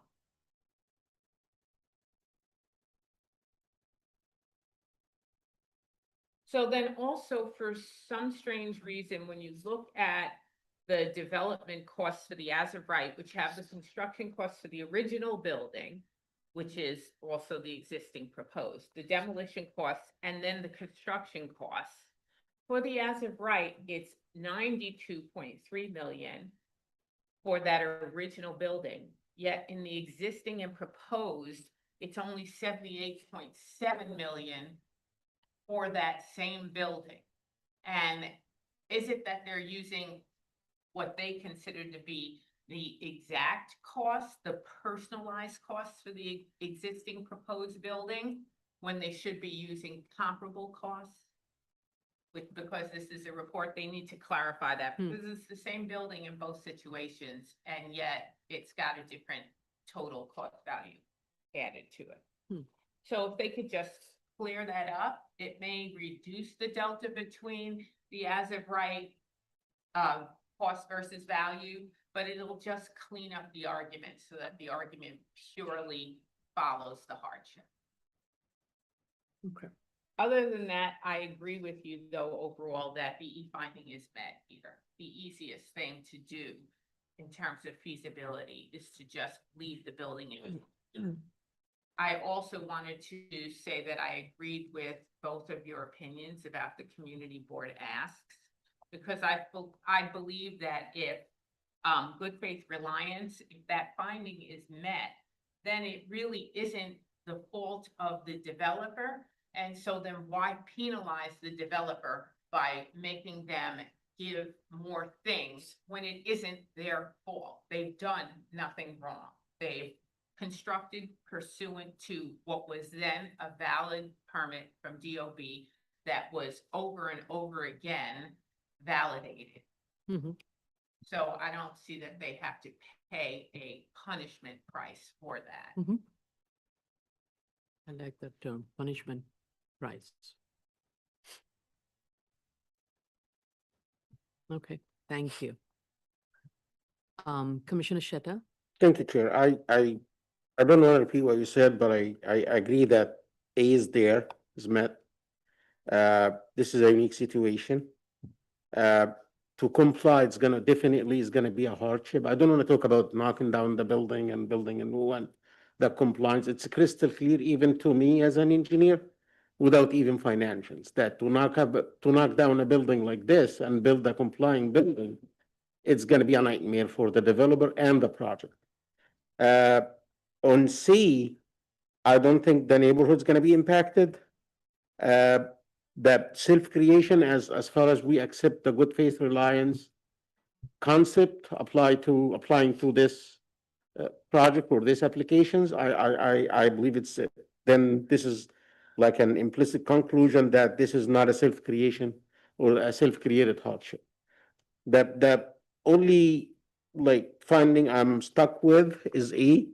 And to be honest, I just read the letter from the community board yesterday. I was downloading the like the updated folder because it was submitted like March 4th, I believe. December 4th. So I just read it yesterday, and I want to say I like the idea, but I hate to penalize someone like Commissioner Brown indicated, to penalize someone if he didn't make like an intentional mistakes. And I believe in this case, good faith reliance and assuming that the error was intentional are against each other. So I believe since we're accepting the concept of the good faith, the applicant shouldn't be penalized. I hear you talking about a response from the applicant to the community board. That was also provided on the same day. I can see it in the I think folder. what I'll do is during lunch, during the break, Yeah. I'll share and it goes through detail, the representative, the I applicant. didn't see it in the folder. I just looked at the Okay. SharePoint, So and I didn't see that. I will ask, Ms. Prenga is the project manager. Ms. Prenga, please share the community board's applicant's response to the community board conditions to Commissioner Shetta, and maybe to all the commissioners in case anybody failed to receive it. But I want to go back to the letter from the community board. Number one, it's kind of confusing because they are talking about what they want to like add as affordable component on the project. They are talking about 40 something. 40% Uh, area median income. They want the affordable units to be at 40% of area median. If you look at number one, they are talking about 40 apartments. And then if you move to number two, we are talking about 20 units. Yeah. So I believe this is a inconsistency here. Am I right? 40 versus 20? I And thought one it and was two? an inconsistency. That's what I assumed it was. Yeah. I like a typo. So in 140, in number two, it's 20. So Well, or the way to look at it is maybe they're saying have 40%, have 40 units at 40% of AMI, which could Okay. be some of the existing ones also. In addition, put 20 units. That's how I read it. Eh. But either way, As of right, I think. so. I believe they are talking about either 40 or 20. I believe the 20 is a typo, like Commissioner you indicated. But long story short is this: yes, I like the idea, but I hate penalizing someone. Like I said, who didn't like intentionally make a mistake or an error. I'm gonna read the applicant response.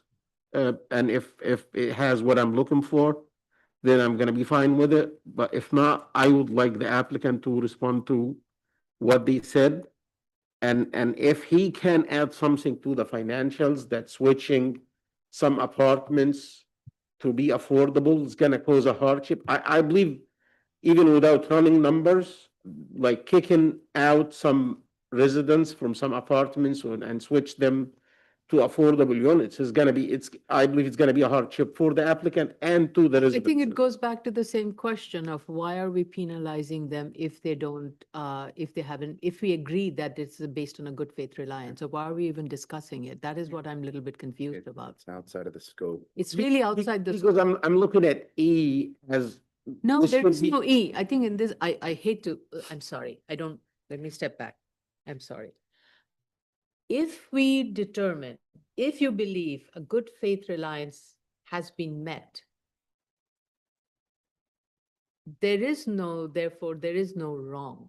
There's no back in time. There, Can I respond to that? We can't there go is back no, in they time. cannot, yes. Can I respond to that? I believe, since we believe that this is a good faith reliance, then we're gonna take a look at the application and consider it. The Good faith goes with E, and that's it. No. No, No. no. Faith is A. Good faith Is is A, yes. You Good said- faith is A.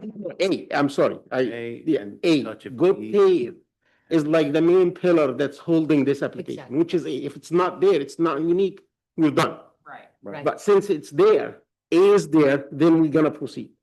And like I said, B is there, C is there, D is there, But to then E. comply, if just to comply in any way with C would require, like, would require, would ruin the project, would make the project infeasible.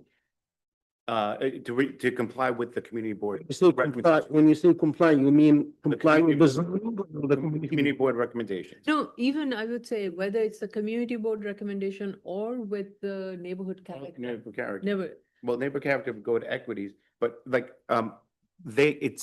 it's not. This project is already completed. The community board, this applicant already relied on good faith reliance. At this point at this point, it is too late for the community board to opine, because it would change the project in such a way that would make it infeasible. Why? right, right. So I get, Right, think- complying with the. Actual. I want to, I don't want this to get too spread out in the record because I don't think it needs to be on the record. The practice of good faith reliance stands on two principles. One is, does it meet good faith reliance? If Yes, it it does. does, Yes, if it does, then that means there is no mistake. And if this was an as of right project, there's no mistake, they would not have to meet these conditions, and that's how we need to treat it. That's as simple as that. This project, if this was an as of right project, they're meeting all the requirements what the as of right project required. They're providing the inclusionary, they're providing tax credit programs through the DHCR requirements. They're providing all the requirements that they are supposed to do. Whether they were required to provide it or not, I do not quite know, but they provided what they were required to do under what was approved, under what was considered as of right and was approved by DOB. okay. And based on that, they build it. So there is no reason for us to take a more punitive measure to make the building complying to what? They're already compliant. I'm not They're saying agreeing to that. it. I'm not So saying, then why add? I'm not saying considering the community board will make it comply. No, it's not gonna comply. No, but then But what? it might be still a valid No, it is not a valid one. variance. No, it's not. The variance is just based on what is built existing. Variance is what is built existing, the complete package. We cannot take one package out and say, to do that, this will make it a better variance. Variance is this building, as it was approved to be built, legal? If it is legal, that's it. I also think maybe during the break, you'll have the opportunity to review the response letter that was provided by the applicant to the community board. And I think I think that's, would be helpful. Okay. You've been emailed. Until I review that, I'm stuck with the latest finding, E. Until I read the response and I get convinced, I'm stuck with the E. I would again reiterate, we are punishing someone for doing everything, Doing nothing wrong. doing nothing wrong. Yes. And meeting all the requirements that the board, DOB asked it to do. So why are we punishing them? But the punishing could be like tapping the shoulder or punching No, him in the face. no. I want to read from the This is not- applicant that this is like have to be killing the very- project. Commissioner, this is not a precedent that I don't think this board needs to set. This is going to open up this is not a precedent. I think, I think that at this moment, your statement was made. We hear you, and I don't think we should continue disputing it at this point, and I probably move forward if possible. Okay, all right. Commissioner Yoon? Thanks. You had an early question about DOB Hub, and I believe that's just the virtual plan examination portal where, I think about 20 years ago, they started allowing electronic submissions of plans. Ah. And okay, so it okay. was a big deal back then. And I think that's just basically most things go through Hub, most major developments go through Hub as a procedural way of getting through the plan examination process. And you can do self-certified and full plan examination. But here, I think it's clear they went through a full plan examination through the Did they Hub. change it from 20 years ago? It was called something else. Was it DOB Now first and then DOB Hub? No, there's Biz, and then Biz, there's DOB Now, which are portals in which you can look up building information and job status and permits. But the Hub is specifically for plan examination, and it was launched, I think, around 20 years ago, when you could submit PDFs instead of submitting 5 copies of 24 by 36 drawings. So just because you asked about it, and from my experience, because I was a young architect then, and we were very excited to stop, printing a bunch of drawings. Like everyone here, I found that the application does pass the test of good faith reliance based on the established case law. It appears clear that the applicant relied on its hired professionals and the plan examination by DOB, and also several rounds of due diligence by multiple lenders. So going through the findings, A, I just talked about, good faith reliance threshold has been met. B, creating a compliant building, as has been said before, would require essentially full demolition to create a quality housing compliant building from the foundations all the way up. Regarding the CB, the community board's requests, changes to AMI or duration of affordability would have a significant financial impact on the underwriting, which would impact all of the lenders that are involved on the project. So I think that basically keeping it as is would be, is sufficient to meet the B finding. For neighborhood context, I agree with the chair that this finding requires finding a balance. And I am sympathetic to the community board because a street wall building would appear very different and probably a bit more contextual than what is built. But as the community board noted, demolishing this building is not their intent. Instead, they gave us those conditions, but I agree with the chair and some other commissioners that a good faith reliance test should not be used as an opportunity to further burden an applicant, as they, I believe, have done nothing wrong here. For D, I also agree that it's not self-created based on all the documents submitted, and that the minimal is to maintain the existing as it is. That's all I have. Thank you. Okay, I put my mic back on. Okay, we will, this We are at concludes the the review 12 o'clock. review session for December 8th, 2025. We'll resume at we are at 12 o'clock, so let's take a lunch break. 4:30. And 12:30 or 12:45? 12:30 is fine. 12:30. 12:30. All right, we're going to Zoom, ladies and gentlemen, at 12:30.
Okay, good afternoon, everyone.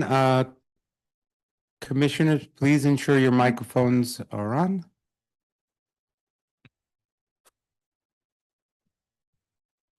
Okay, good afternoon. Ms. Matias, you may proceed with today's public hearing.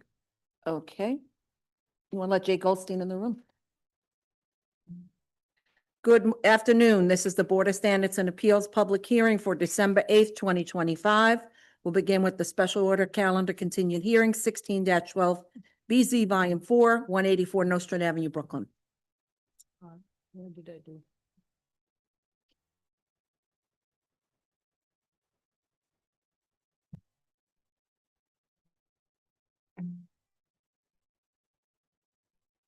Good afternoon.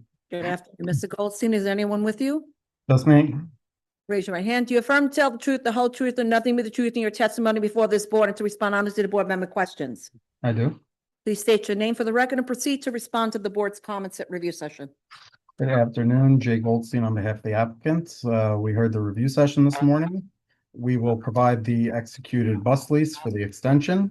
It's my understanding that the FDNY waiver has been, or variance has been submitted to FDNY for review. And we can add a note to the plan saying that FDNY to review and approve prior to DOB permits. Okay, and you have added the note or you will add the note? No, we will add the note. Okay. Any questions or comments? Fire department, do you have any additional questions or comments or any update? I can confirm that the variance was indeed submitted and received, is Okay. under review. Yep. Wonderful. Okay. Thank you, Chief Raymond.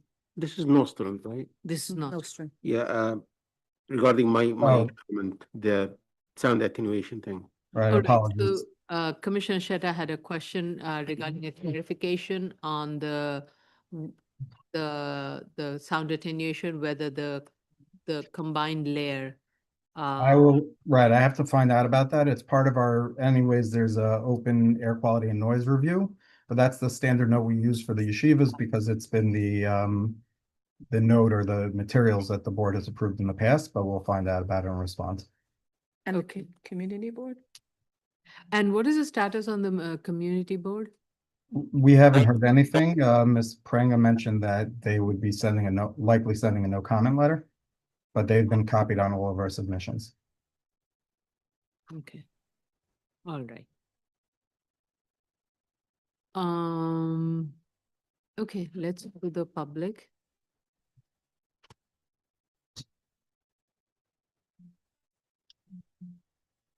So the case that we're currently discussing, case that we're currently discussing is 16-12 BZ Volume 4, 184 Nostrand Avenue. Should you wish to comment on this application, dial 669-254-5252. At the prompt, you'll enter the webinar ID number 161-576-8578 and press the pound sign. At the next prompt after that, you will press the pound sign only.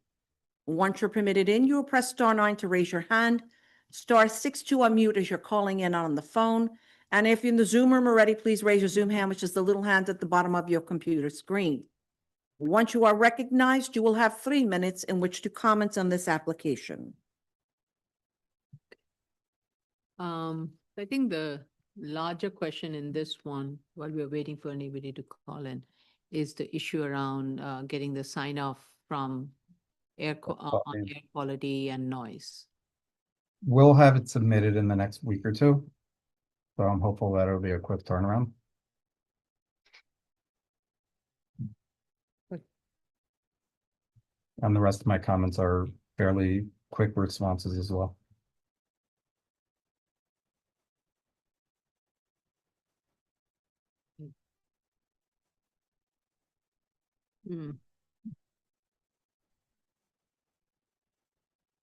This is, so the air quality and noise is part of the finding.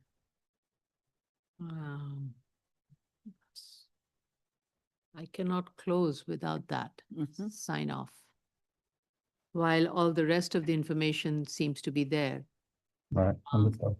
we cannot close. So, and Well, it may be timing wise would be good because then you would also have gone pretty far along, hopefully, with the fire department review for the rooftop.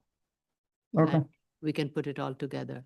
So I would say best would be we keep it continued and schedule it as you get closer to getting the sign off on air quality and noise. And then we schedule it. understood. Okay, but please do ensure that you respond to all the questions that DEP has raised regarding air quality and noise. Other comments substantive in nature? I don't recall, I don't believe so, but I don't recall offhand. Okay. Okay, we will need to. So just work closely. I think Prenga, Ms. Prenga is the project manager. So Right. work closely with Ms. Prenga and Ms. Benke in scheduling the next hearing. Okay, appreciate it. But I do want to thank you for providing all the information thus far. It's very helpful. Thank you, and thank you, team. Next item is 1-88BZ 1593 Coney Island Avenue, Brooklyn. Do you affirm to tell the truth, the whole truth, and nothing but the truth in your testimony before this board and to respond to city board member questions? I do. Please state your name for the record and proceed to respond to the board's comments at review session. Jay Goldstein on behalf of the applicants. We listened to the review session this morning. We will add notes on the plans regarding the windows and the HVAC. Regarding the parking, Commissioner Yoon, it is 31 spaces that are required. The initial approval only counted for 14. There was an additional one when we went back and did the numbers now that showed an additional parking spot for the existing building, plus what's being proposed for the dormitory space. So we can clarify it in a written statement if you want. Yes. Okay, so it would be 17 total. Correct. Yeah? 16 total, Oh, right? So Sorry, 31 minus 14 is 17. Sorry. I think I was second guessing myself too. I was like, wait a second. Yes. Okay, yeah, that would be it. And then with regard to the violations, I believe we updated as the last page of our statement of facts, that it was updated to reflect the violation status. Those are mostly elevators and things of that nature, which will be resolved during the course of this process. Okay. Okay. Any other questions or comments? Let's go to the public.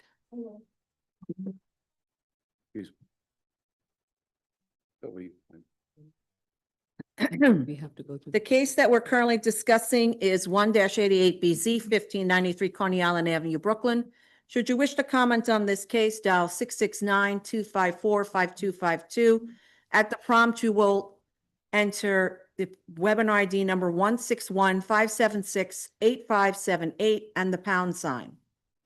At the next prompt after that, you'll press the pound sign only. Once you're permitted in, you will press star 9 to raise your hand, star 6 to unmute as you're calling in on the phone. And if for the Zoom room we're ready, please raise your Zoom hand, which is the little hands at the bottom of your computer screen. Once you are recognized, you'll have 3 minutes in which to comment on this application. I am going to recommend that we close this application since the findings have been met and the environmental review also, we have all the necessary sign-offs. So how long will it take, Mr. Goldstein, for you to revise the plans and the statement of facts? We could probably do it this week. Okay, So we don't have any hearings anymore this month of December, so we Uh, will. If I can get on January 12th, I'd appreciate it. the submission Very- date is December 29th. Yeah, very doable. Okay, Okay. Okay, motion to close? Chair Rhonda? Oh, hold on. Did we run up to? Sorry. Wait. There you go. Sorry. Okay. You want to say motion to? Motion to close. Chair Shonda, Aye. Vice Chair Shabeta, aye. Commissioner Otley Brown, Aye. Commissioner Shetta, Aye. Commissioner Yoon. Aye. Okay, Okay, thank you very much, everyone. Have a good day. thank you. Do I get to see you tomorrow? Tomorrow, we'll see you tomorrow. Okay, Otherwise, I would have wished you a happy new year now. Premature. We'll see you tomorrow. Have a good day, everyone. Thank you. Bye. Special order calendar, new cases, item number 14, 36065 BZ, volume 4, 108, 114 East 89th Street, Manhattan. Okay. I don't see anybody raising their hand. Please raise your hand. This is Dan Eggers. Yes. Anybody else from your team, Mr. Eggers? Okay, I see Connors. Huang. Okay. Connors, I did not. Okay. Warren, Michael Huang, Huang. Montier. Montier, And Riley Montier. yeah.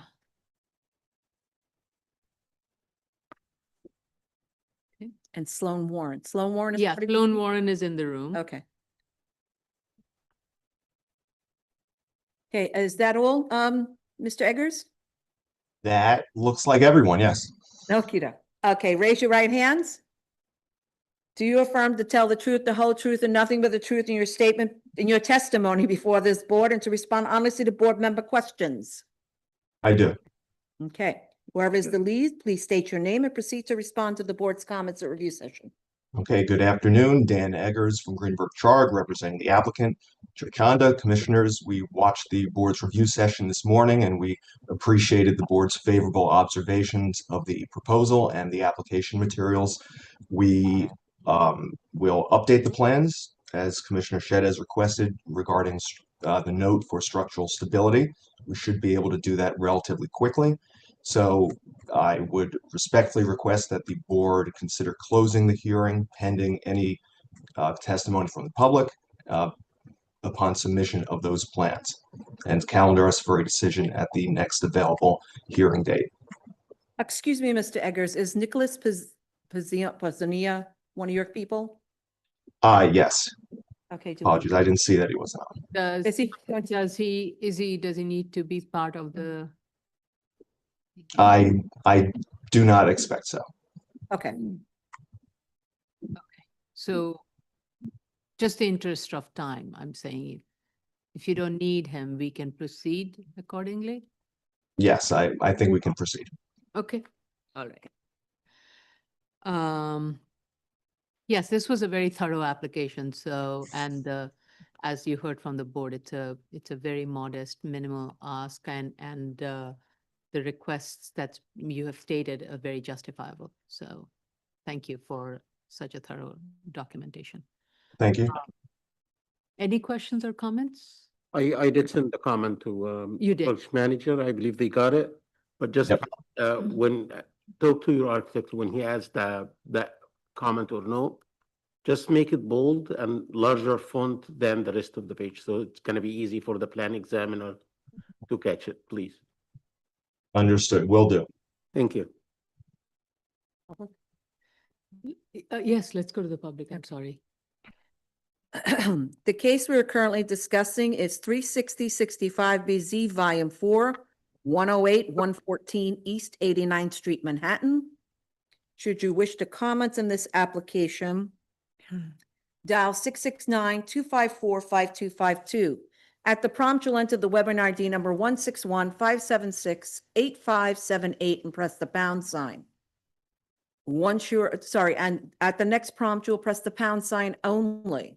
Once you're permitted in, press *9 to raise your hand, *6 to unmute as you're calling in on the phone. And if in the Zoom room already, please raise your Zoom hand, which is the little hand at the bottom of your computer screen. Once you're recognized, you'll have 3 minutes in which to comment on this application.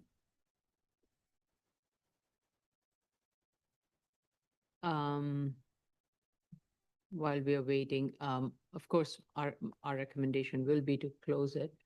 And the next earliest hearing is January 12th, and the submission date is December 29th, right? Mm-hmm. Yep. Yeah. Got it. So, yeah, please make your submission before then.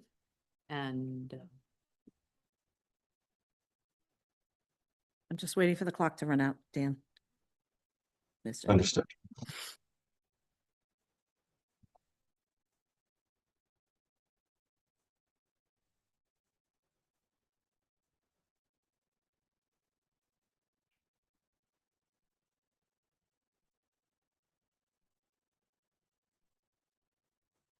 Okay, Okay. Motion to close? hi. Chair Shonda? I didn't say your name yet. Shonda. Ah, That was a good catch. Okay. Vice Chair Shibata, Aye. Commissioner Otley Brown, Aye. Commissioner Sheta, Aye. Commissioner Yoon. Aye. Okay. Okay, thank you. Thanks to all the team members for joining in. You didn't have to speak, but thank you very much for your willingness to come before the board, and happy holidays. Thank you all. Happy New Year. Happy holidays. Happy holidays. Item number 15, 49282BZ, 72-12, they're 6 to 16, 73rd Place, Queens. This would be Sandy? Sandy. Okay. Agnostu? Yeah, I I don't know why, I hate when the phone always closes. oh, it don't go through? Where is she? Oh, now she is. Now she's in the room. She should be. Let me just make sure. Yeah, she is.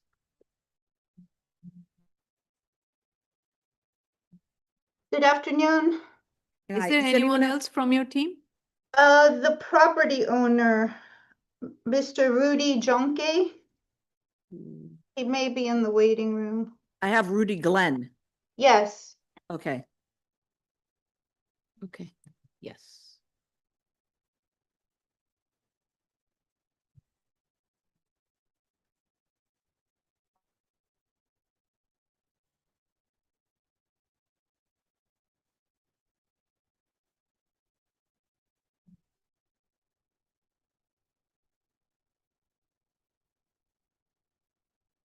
You should, yes, he's now in the room. Okay, please unmute yourself, Mr. Glenn, and also put your video on, please, if you're going to speak. I have to swear you in.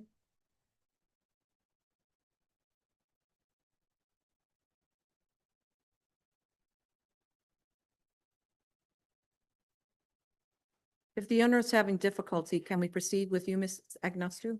sure. So I have to swear you listened in, to, though. I have to swear you in. oh yeah, Raise your right hand. Do you affirm to tell the truth, the whole truth, and nothing but the truth in your testimony before this board and to respond honestly to board member questions? I do. State your name for the record and proceed to respond to the board's comments at review session. Sandy Anagnostu. So I listened to the comments during the review session and I'd like to respond to that. Regarding the community board, I discussed the application with the district manager of Community Board 5 and I'm following up with him, but basically they may decide to hold a meeting on this or they may not because they didn't feel that the changes were substantial. But I'm waiting to hear back if they decide that they want to hold a public hearing. Yeah. And I'll let the board know more about that. Then the records that we received from archives, the 1939 records, part of it is cropped out, but I'll see if I can I'll go through the file again and see if there's anything that I can resubmit regarding that. But I did notice as well that part of it is like missing.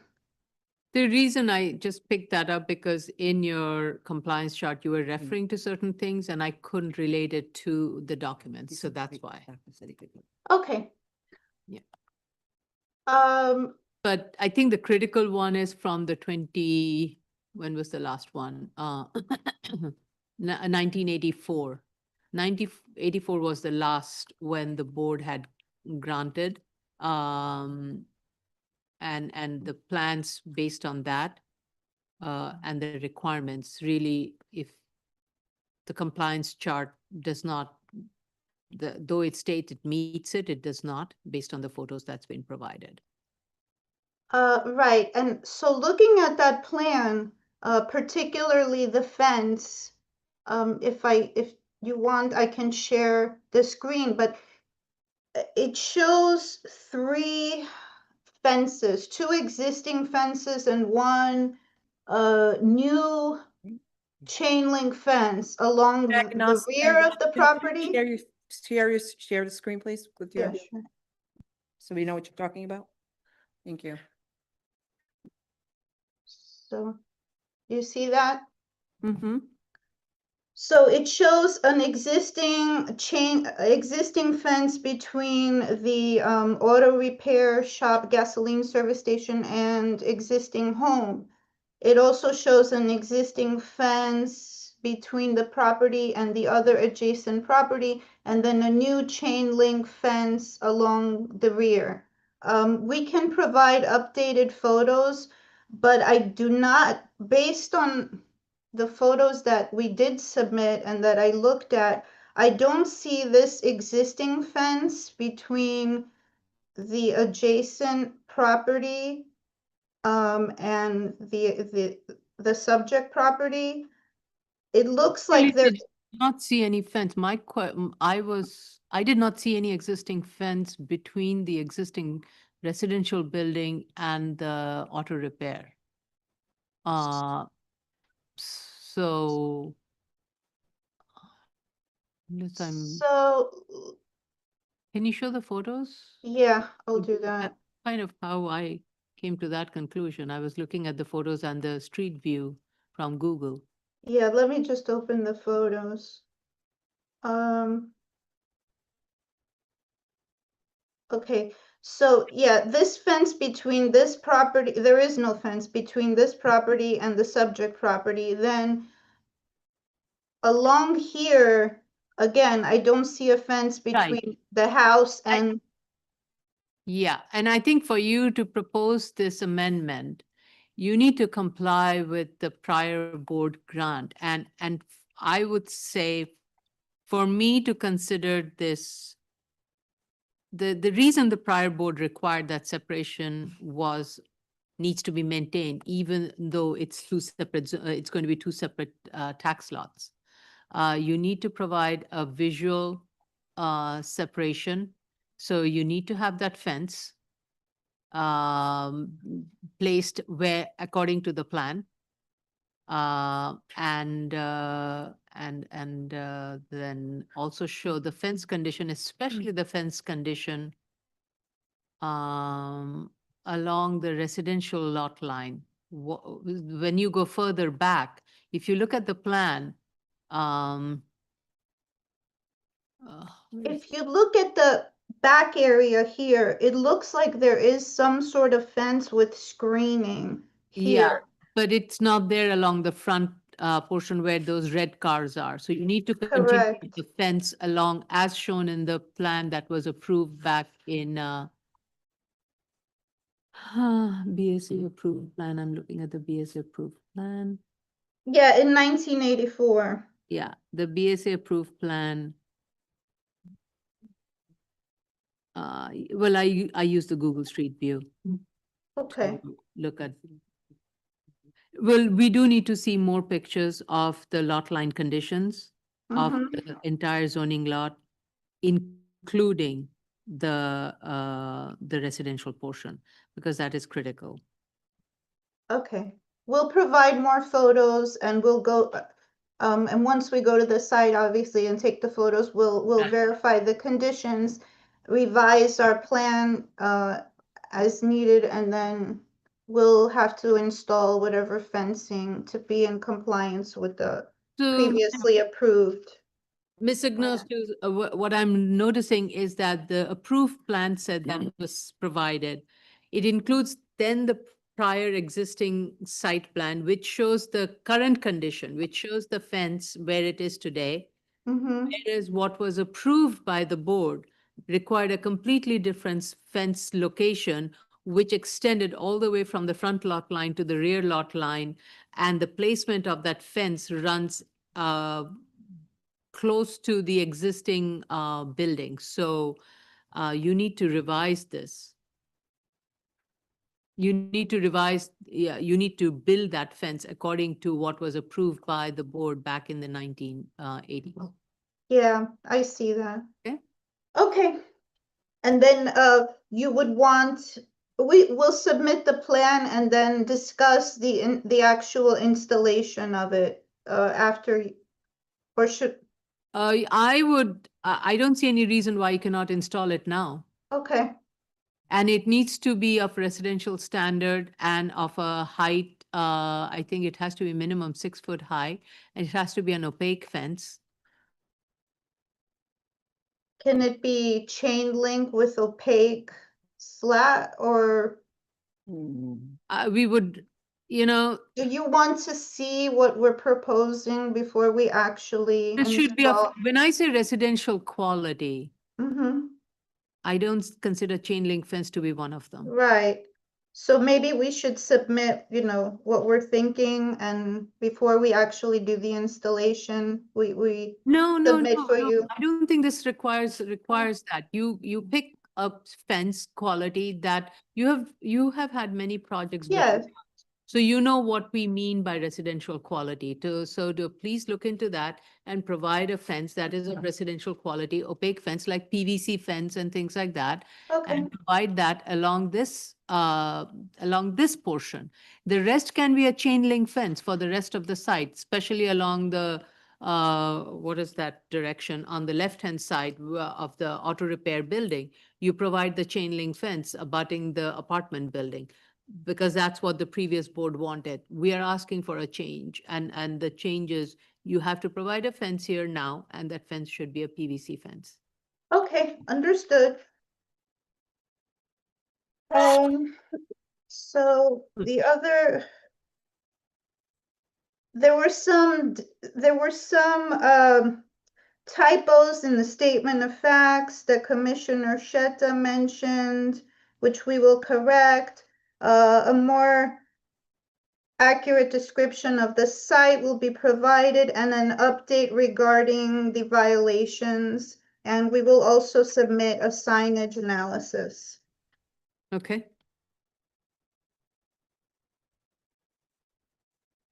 What was the? And also update the compliance chart once we get the Right. updated Yeah. photos and all of that. And what was the? Commissioner Shetty, did you ask about the vibration measurement? No. Vibration, Yeah, I don't think so. I don't have it in my note. no. I asked for probably addressing the violations in the statement. Yeah, of update Yeah. on violations. Yeah, Also describe the site in the statement of facts. yeah. Revised Yeah. statement of facts, violation status. That's what I have. And Yes, the and address- correction, Right. And the correction of the sign- word garbage in the statement of facts. Yeah. I said Right. so. Right. And the sign analysis. And the sign.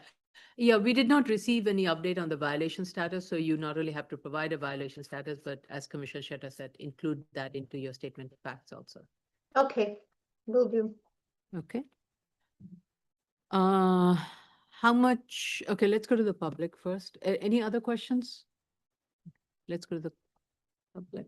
The case that we're currently discussing is 49282BZ 72-12 to 16 73rd Place, Queens.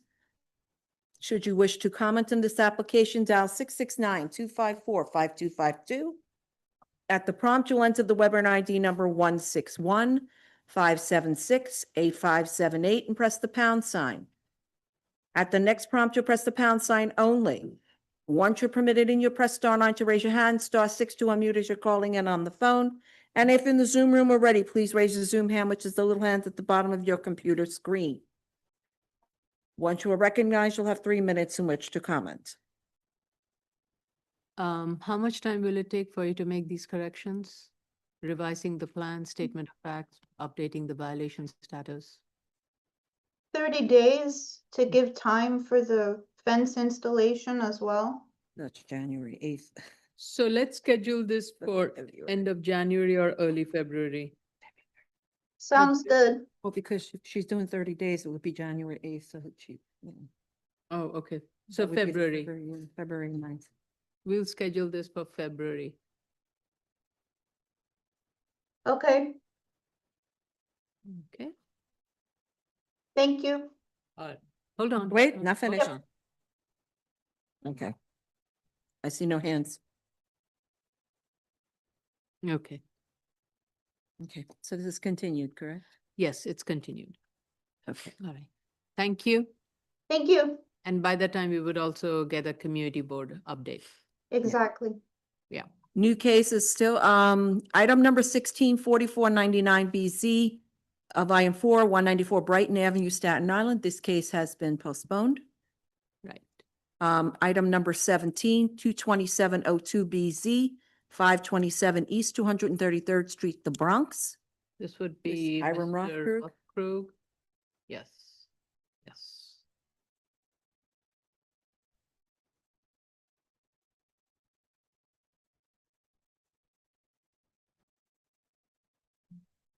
I have let Mr. Rothkrug join the panel as a panelist.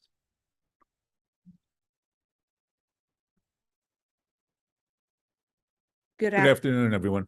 Good afternoon, Mr. Rothkrug. Is anyone joining you? No, just me. Okay.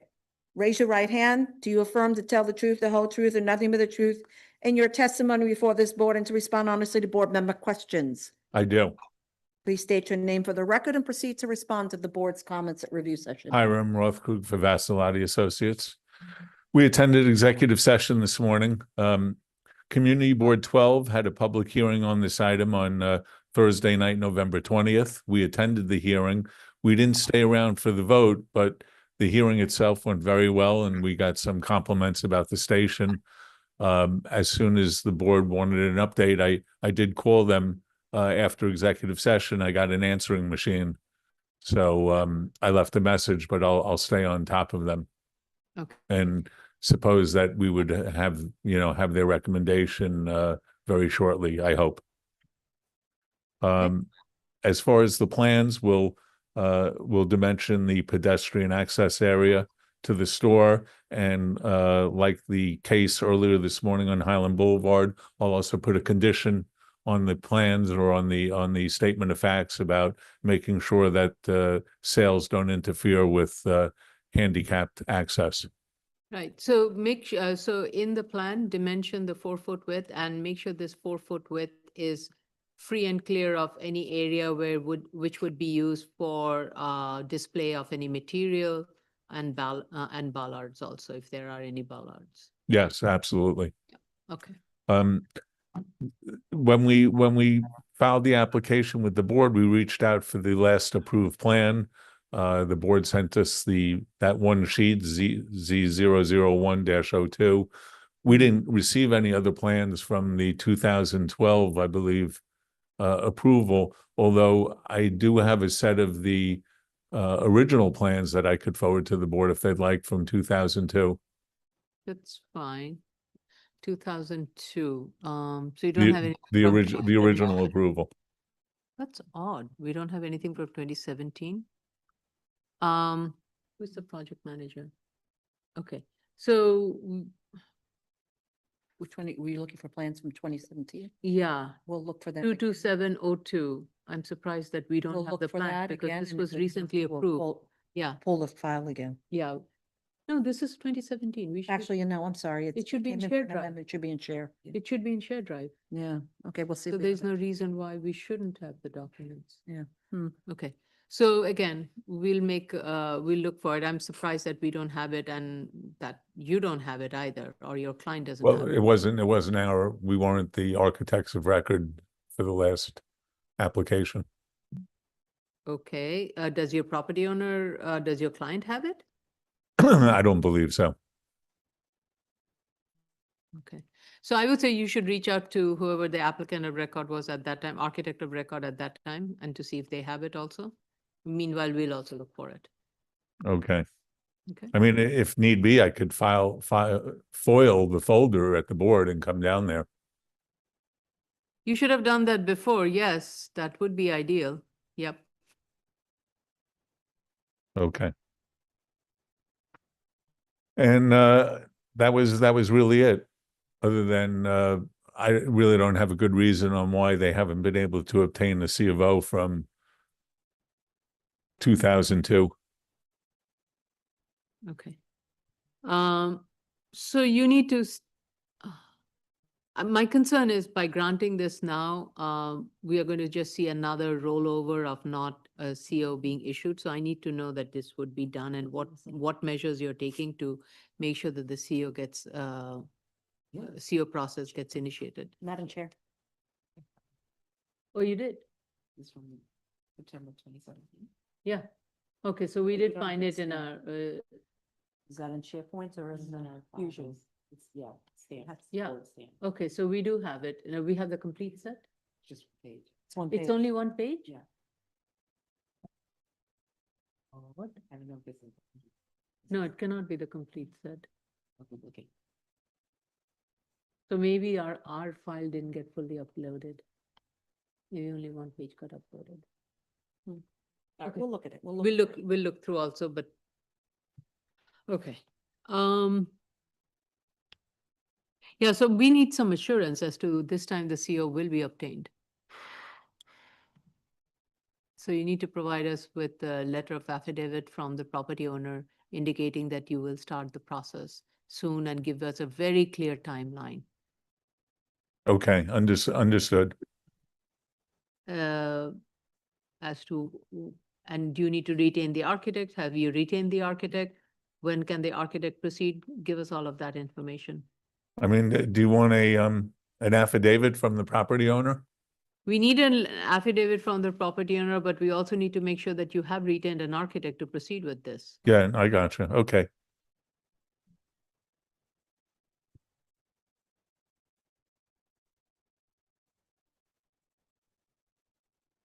Okay, any other question?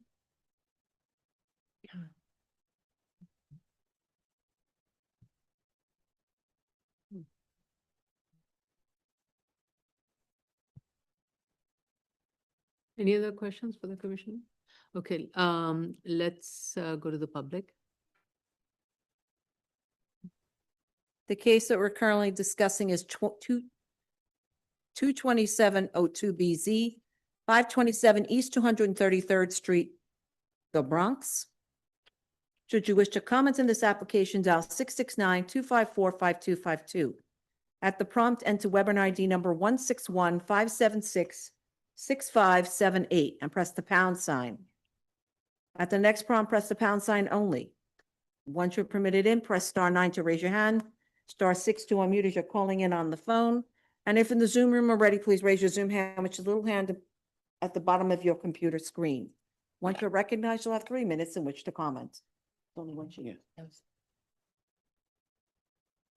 Yeah. The right date.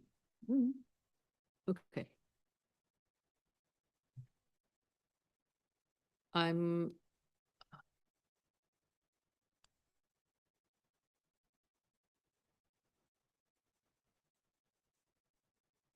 Okay. What was the 2017? It was an extension of 10 years. An extension of time. Huh. Such a time they wouldn't have had to put. And you have the 2002 variance report, the variance plans I have a set of the approved plans, yes. from, so I would say definitely do submit the 2002 in case the 2017 turns out to be a one-page submission, which is highly odd, unusual. But do submit the 2002 plan. Not a problem. I'm going to recommend that we close this and we schedule this for January 12th. But keep the record open for you to revise all the plans, revise the site plan regarding the pedestrian easement, clear pedestrian easement of, not easement, pedestrian pathway of 4 foot. And letter of affidavit and also a confirmation that an architect has been retained and clarifying the timeline of securing the certificate of occupancy. Good, and absolutely, thank you. The violations and And also, Naz's question. right, well, you had stated that there is no violation, but it's not reflected in the statement of facts. So if you can also reflect it in the statement of fact. Okay, How much time? I'm, just a couple of weeks and we'll have it in.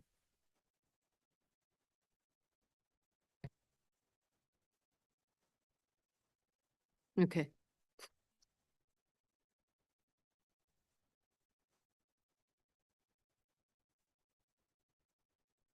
Want the motion to close? Yeah. Chair Shonda, Aye. Vice Chair Shabeta, All right. Commissioner Otley Brown, Aye. Commissioner Shetta, Aye. Commissioner Yoon. Aye. Okay. Go to the next case. Yes, thank you. Thank you, thank you. Item number 18, 13508BZ, 71-5200 72nd Street, Queens. This case has been requested to be postponed for they're asking for 3 months. Okay. Second, So that will be sometime in March. yeah, March. New appeals case on the appeals calendar, item number 19, 2025, 43A and 2025, 44A, 9749 Bristol Avenue and 9751 Bristol Avenue, Queens. This is Sandy. Sandy again. Hello again. Okay, state your name for the record, and because this is an appeals case, you do not have to be sworn in. Sandy Anagnostou representing the applicant. Please proceed. So Respond. I listened to the comments earlier in the review session and just an update on the community board. There is a land use committee meeting scheduled for January, the third week of January, and then a public hearing in early February. I think it's the first Thursday of the month. Community Board 10 in Queens. I understand we have a sign off from the fire department, which is great, and the buildings will be fully sprinklered as required. I don't believe we received DOT comments yet, and I believe we have the DEP sign off as well. Regarding the site dimensions, so this actually, looking at the tax map, was 3 tax maps, 25, 26, and 27, with approximately 75-foot frontage of all 3 lots. If I can, and I heard the discrepancy between the survey, our plans, and the tax map. But maybe if I share the screen for a moment. Sure.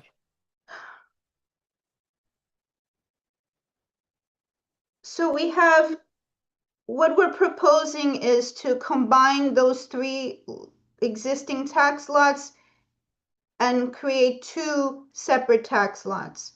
And one would be 35.50 feet, and the other would be 18.34. And then you have this angled portion, which is another 24.53. So the 35.50 and 18.34, those add up to 53.84, and then you have the 24.53, which is basically approximately like 75 feet of frontage. So looking at the survey, though, it looks like it's 24, 24, 24. Right. That's the way it's shown. Right. Also, we requested that the survey, because it's an older survey from 2018, you can't quite see the engineer's seal on it. So we will be submitting an updated survey, and we'll clarify this issue. And whatever needs to be corrected, if it's our plan or the survey or the tax map is correct, but we'll clarify this discrepancy. Now, in the tax map, the third lot, which is lot 27, it's not your perfect rectangle. It's a very irregular one. Yeah. Right? So, which is not how it's showing on the survey or on your proposed plan. And that would significantly affect your development building footprint. Yeah, you see it here. Yeah, it's like a P shaped. It's then, if you combine the whole thing, it's like a P or an L shape, depending upon which way you're looking at it. So whereas your site plan shows the depth of lot combined reapportioned lot 26 to be of similar depth as current depth of lot 25. So that is not what this tax lot is showing. So you do need an updated survey to show exactly what is the tax lot boundary of these lots and revise your plan accordingly, because your building is sitting right there in the middle of lot 27 and the blue portion. Yeah, I see that. Okay, so we will clarify that and make whatever revisions to the plan that are necessary. Yeah. So There are actually two weird things about if you look at the tax map and you look at the the plans and you look at the survey, comparing the survey to the tax map and the plans, because they look close to each other, the plans and the tax map. There is a portion at the bottom, like a rectangle, like a triangle, that's now cut out of the survey. Okay. It was included in the survey, but if you look at the tax map, it's like they cut it out. Where did it go? You can't tell. So I think you need to go back and look at redo the survey and revise your submission. And have you submitted an RP 602? No. No, okay. And if you extend, as per the plans, if you extend the lot all the way to the back of the adjacent lot, it's kind of like you're encroaching on the right of the way of the existing portion of the street. Yeah. That's very weird. Okay. Okay. Commissioner, you had a question. Well, I was just gonna say it like, cause I was re-looking at my notes said, lots 25 and 26, parentheses formerly 27 and 202. And, so I looked back at your statement of facts and that's what it says. And it looks like if you don't mind, I'm gonna share really quick so I can show the updated I'll stop. minutes. Okay, thank you. So I think the clear way to put it would be that the site includes, from what I can tell, current lots 25, 26, 27, and 202. That will then be merged and then separated into two new tax lots, which have not yet been numbered because we don't have an RP 602, right? Okay. And then the discrepancy that Commissioner Sheta is noting, this is this chamfer here at 27. Yeah. And the survey shows it clearly coming to a corner there. So that does seem kind of problematic. It is chamfered on the opposite corner, but this survey. yeah. So having an updated survey is going to be helpful, but making it very clear that all four of these lots are part of the current submission and that they will then be merged and then redivided.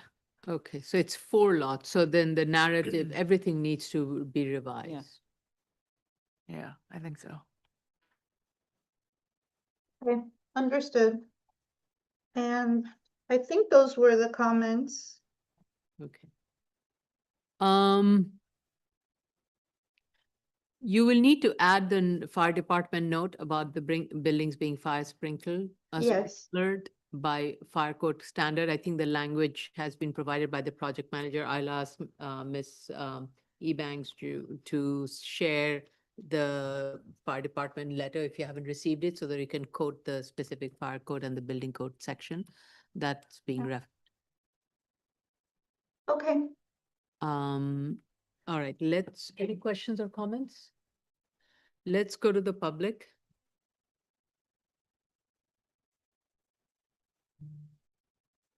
By the way, just for everybody to know, and I don't want to waste anybody's time. It was alerted to me by Ms. Abanks Chu that DEP sent subsequent email saying that potentially in the future, they may need a sewer easement for a 30-inch for drainage. For the hot tree. Now, they haven't indicated the time frame, though we have a letter saying there's no capital improvement plan. So I just wanted to give you a heads up on that so you can factor that into your design if needed, or talk to DEP if needed. Okay. Okay. Also, I forgot to mention, actually, one of the comments was like, in the statement of facts, it says, and will comply with all yard requirements. I would suggest modifying this to will comply with all underlying zoning requirements. Yes. Instead of Agree. just yard. Yeah, agree. Yeah, we are not waiving any of the zoning Yep. regulations, so it should comply with all underlying zoning regulations. Understood. Yeah. Can I pull? Yeah. Okay. The case that we're currently discussing is 2025-43A and 2025-44A, 9749 Bristol Avenue and 9751 Bristol Avenue in the Bronx, in Queens. Should you wish to comment in this application, dial 669-254-5252. At the prompt, you enter the webinar ID number 161-576-8578 and press the pound sign. At the next prompt, you will press the pound sign only. Once you're permitted in, you'll press *9 to raise your hand, *6 to unmute as you're calling in on the phone. And if you're in the Zoom room already and wish to comment, please raise your Zoom hand, which is the little hand at the bottom of your computer screen. Once you're recognized, you'll have 3 minutes in which to comment on this application. How much time will you need, Ms. Adagnastu? I would say 30 days. I would suggest on this one, More. because you're relying on the survey, you need to make sure you give enough time to do the survey unless you've already started the process, and then revise the plans and in light of the latest email that we got from DEP, to talk to DEP also about this. Okay, so since this is calendared for February for the community board, mid-February, I guess we can make a submission. To schedule this for After that? or February 23rd, 24th. Okay, So either February 23rd, 24th, or March 9th and 10th. February 23rd, 24th. So your submission date would be February 5th, but we don't have. Yeah, That's would be that gives us almost 2 months. Yeah, Okay. okay, thank you. Okay. Thank you. Item number 2025-45A, 369 Cleveland Avenue, Staten Island. Todd Dale.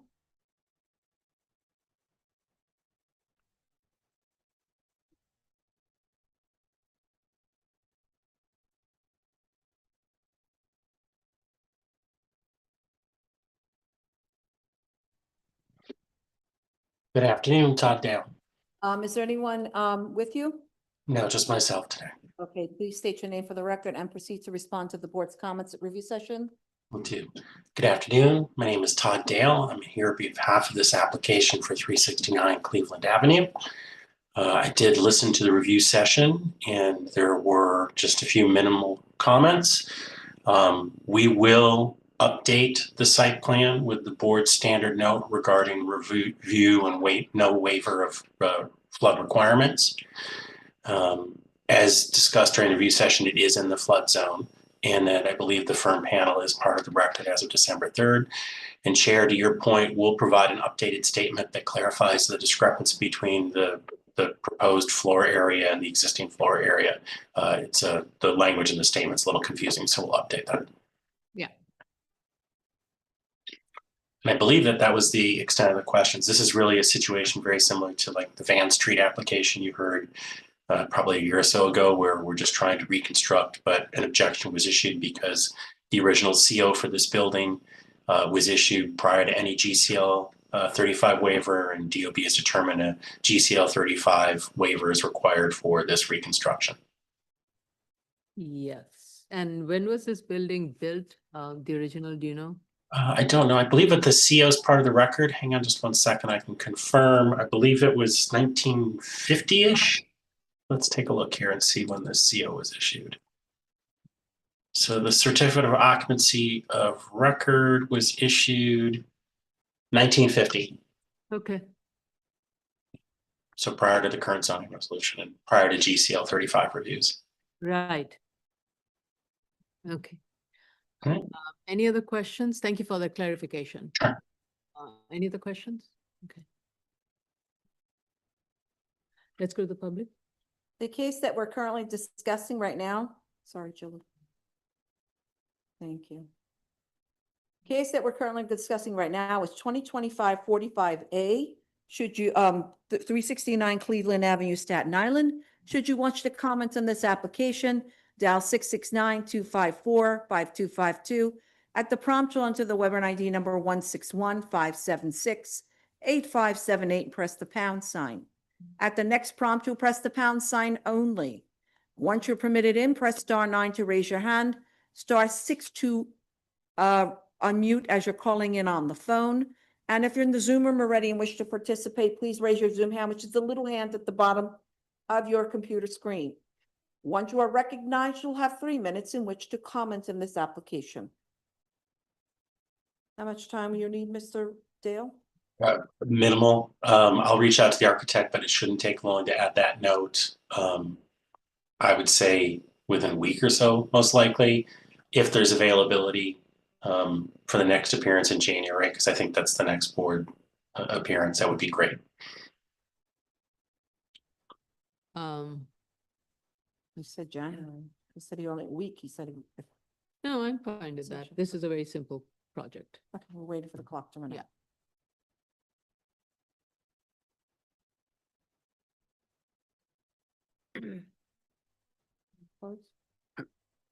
Did the time run out? I don't see anybody's hand. I'm going to make a motion to close, and we will schedule this for January 12th. Okay. Chair, motion to close. Yep, Sorry. okay. Chair Shonda, Aye. Vice Chair Shabeta, Aye. Commissioner Otley Brown, Aye. Commissioner Sheta, Aye. Commissioner Yoon. Aye. Okay. Great. Thank you very much. Since I won't see you, happy holidays, everybody. Oh, yeah, we won't be seeing you. Happy holidays. Take care. Happy holidays. Take care. Zoning calendar, new cases, 2025-34BZ, 620 West 153rd Street, Manhattan. Everyone that's part of the team, please raise your hand so that we can permit you in. Thank you.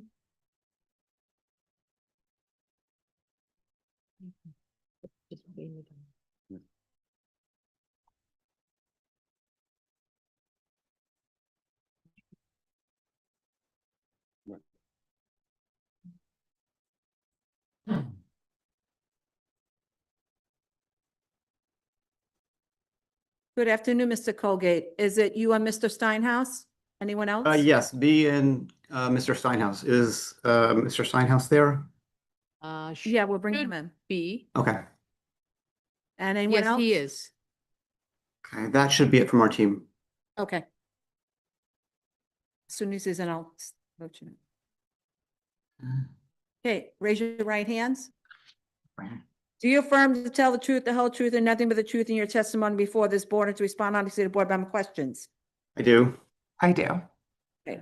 Whoever's the lead, please state your name for the record and proceed to respond to the board's comments at review session. Thank you.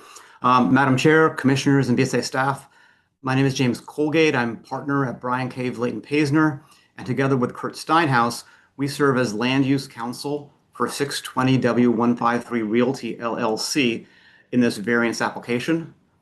We attended the review session this morning and appreciate how closely you analyzed the materials we submitted, especially regarding the case law applicable to good faith reliance. A few small things to clarify. The permit application was submitted to the DOB Borough Office, where it went through full plan examination. It was not submitted to the Development Hub at DOB. We will make that clear in the statement of facts with a sentence or so. We also understand Commissioner Otley Brown's comments about the financial feasibility study, and we will get those edits in and submit those changes as well. We are happy to answer any further questions, or if there are none, we would respectfully request that the board close and vote at the next available hearing, which we understand is January 12th. I have one question, Mr. Colgate. Sure. Hi, Mr. Steinhaus, nice to see you again. My question is, can you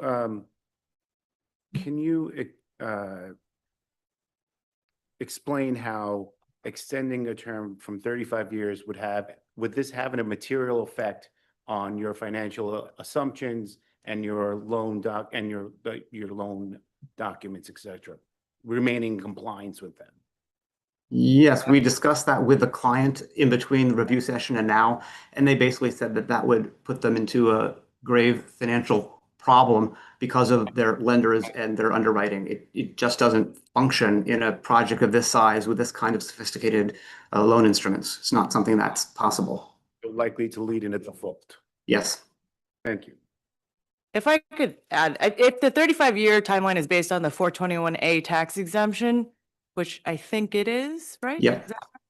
Then then your tax exemption sunsets at 35 years.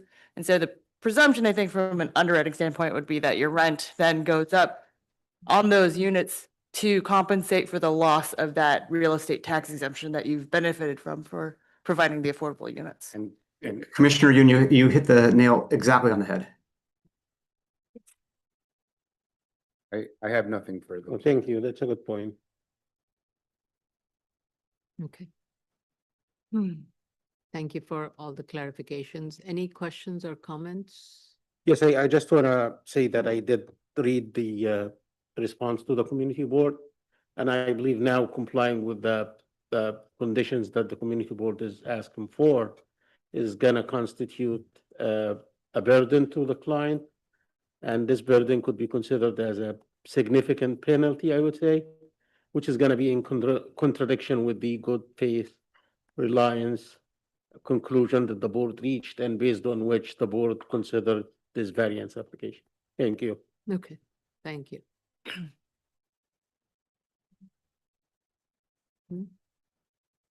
Let's go to the public. Jella. Thank you. The case that we're currently discussing is 2025-34BZ, 620 West 153rd Street, Manhattan. Should you wish to comment on this application, dial 669-254-5252. At the prompt, you will enter the webinar ID number 161-576-8578 and press the pound sign. At the next prompt, you'll press the pound sign only. Once you're permitted in, you'll press *9 to raise your hand, *6 to unmute if you're calling in on the phone, and if you're in the Zoom room already and wish to participate, please raise your Zoom hand, which is the little hand at the bottom of your computer screen. Once you are recognized, you'll have 3 minutes in which to comment on this application. Okay.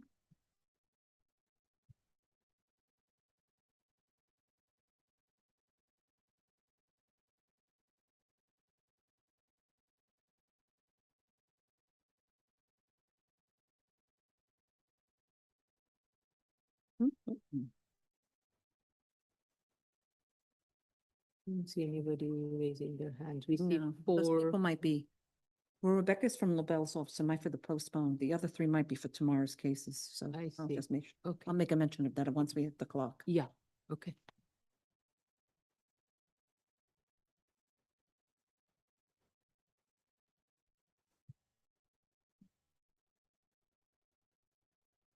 Yeah, I see no hands raised. Okay, no hands were raised. I will make a motion to close this with the record open for you to make necessary corrections to the statement of facts, the financing. I think those were the two main things. How much time will you need? I think that if we could have about 2 weeks, that would be fine. We will try to get it in as quickly as possible. We might be able to get it earlier than that. Okay, so here's a little thing. We are kind of hitting a backlog in terms of us Oh, I delivering see. a resolution. If we schedule this for decision, I'm going to recommend closing it, like I said. If we schedule this for January 26, will that be an issue? Won't be an issue. We would greatly prefer it as early as possible. We're getting pressure from our lenders and other, it wants to be resolved, and know that we're in the right place. So if that's possible, we prefer the 12th.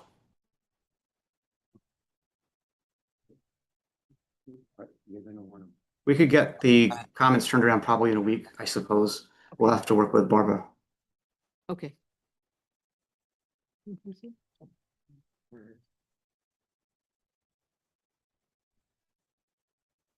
Your mic is on? What is the burden right now that you're requesting that earlier timeline? So if you can submit, generally the submission for this, for January 12th is 29th. If you can submit it by next week, Okay, give us a lead time to review. Yeah. sure. I don't think that it will take that much time to do. The statement of facts is one sentence, and the financial analysis is not that difficult. If anything, we're going to make it a simpler financial analysis. So we're going to be removing things more than putting things in, is what I understand from Commissioner Ali Brown's comments. So we should be able to get that accomplished in a week. Okay, you have to submit it by next week because that is Okay. enough time to start drafting the resolution for Understood. January. If you wait till December 29th, it would kind of put us in a backlog. Okay, we will get it done as expeditiously as possible, certainly within a week. I appreciate your consideration. I'll do it as soon as it comes in. Okay. So this way you're not waiting to write the resolution for me to first, review it when we start up. Right. Okay. Okay. All right. Nobody raised their hand. I make a motion to close with the record open for the revised statement of facts and financial report. Okay, motion to close, Chair Shonda, Aye. Vice Chair Shabeta, Aye. Commissioner Otley Brown, Aye. Commissioner Sheta, Aye. Commissioner Yoon. Aye. Okay. Okay. For those people who are still in the waiting room, Ben Gruwald, Mark Minkley, Moshe Schwartz, Rebecca Davudian. I believe Ms. Davudian, your case was on today, it was postponed. If we have not heard your case, we do have another hearing tomorrow at 10 a.m. And you may have those cases there. 2023 11BZ, 1000 Banner Avenue, 2024 34 815 Kings Highway, Brooklyn, 2024 62BZ, 78 Fort Place, Staten Island, 2025 12BZ, 220 26 Jamaica Avenue, 2025 15 710 Broadway, Brooklyn, 2025 19BZ, 5832 The Bronx, and new cases 2025 22BZ, 51 Little West 12th Street, Manhattan, 2025 23 161 61 Baisley Boulevard in Queens, and 2025 30BZ, 1680 Boone Avenue, The Bronx. Those are the cases that are on for tomorrow's hearing. Thank you. Thank you, and this concludes the public hearing. Happy holidays to both of you. Thank you very much. Thank you. Commissioner, thank you, Chair. This concludes the public hearing for December 8th, 2025.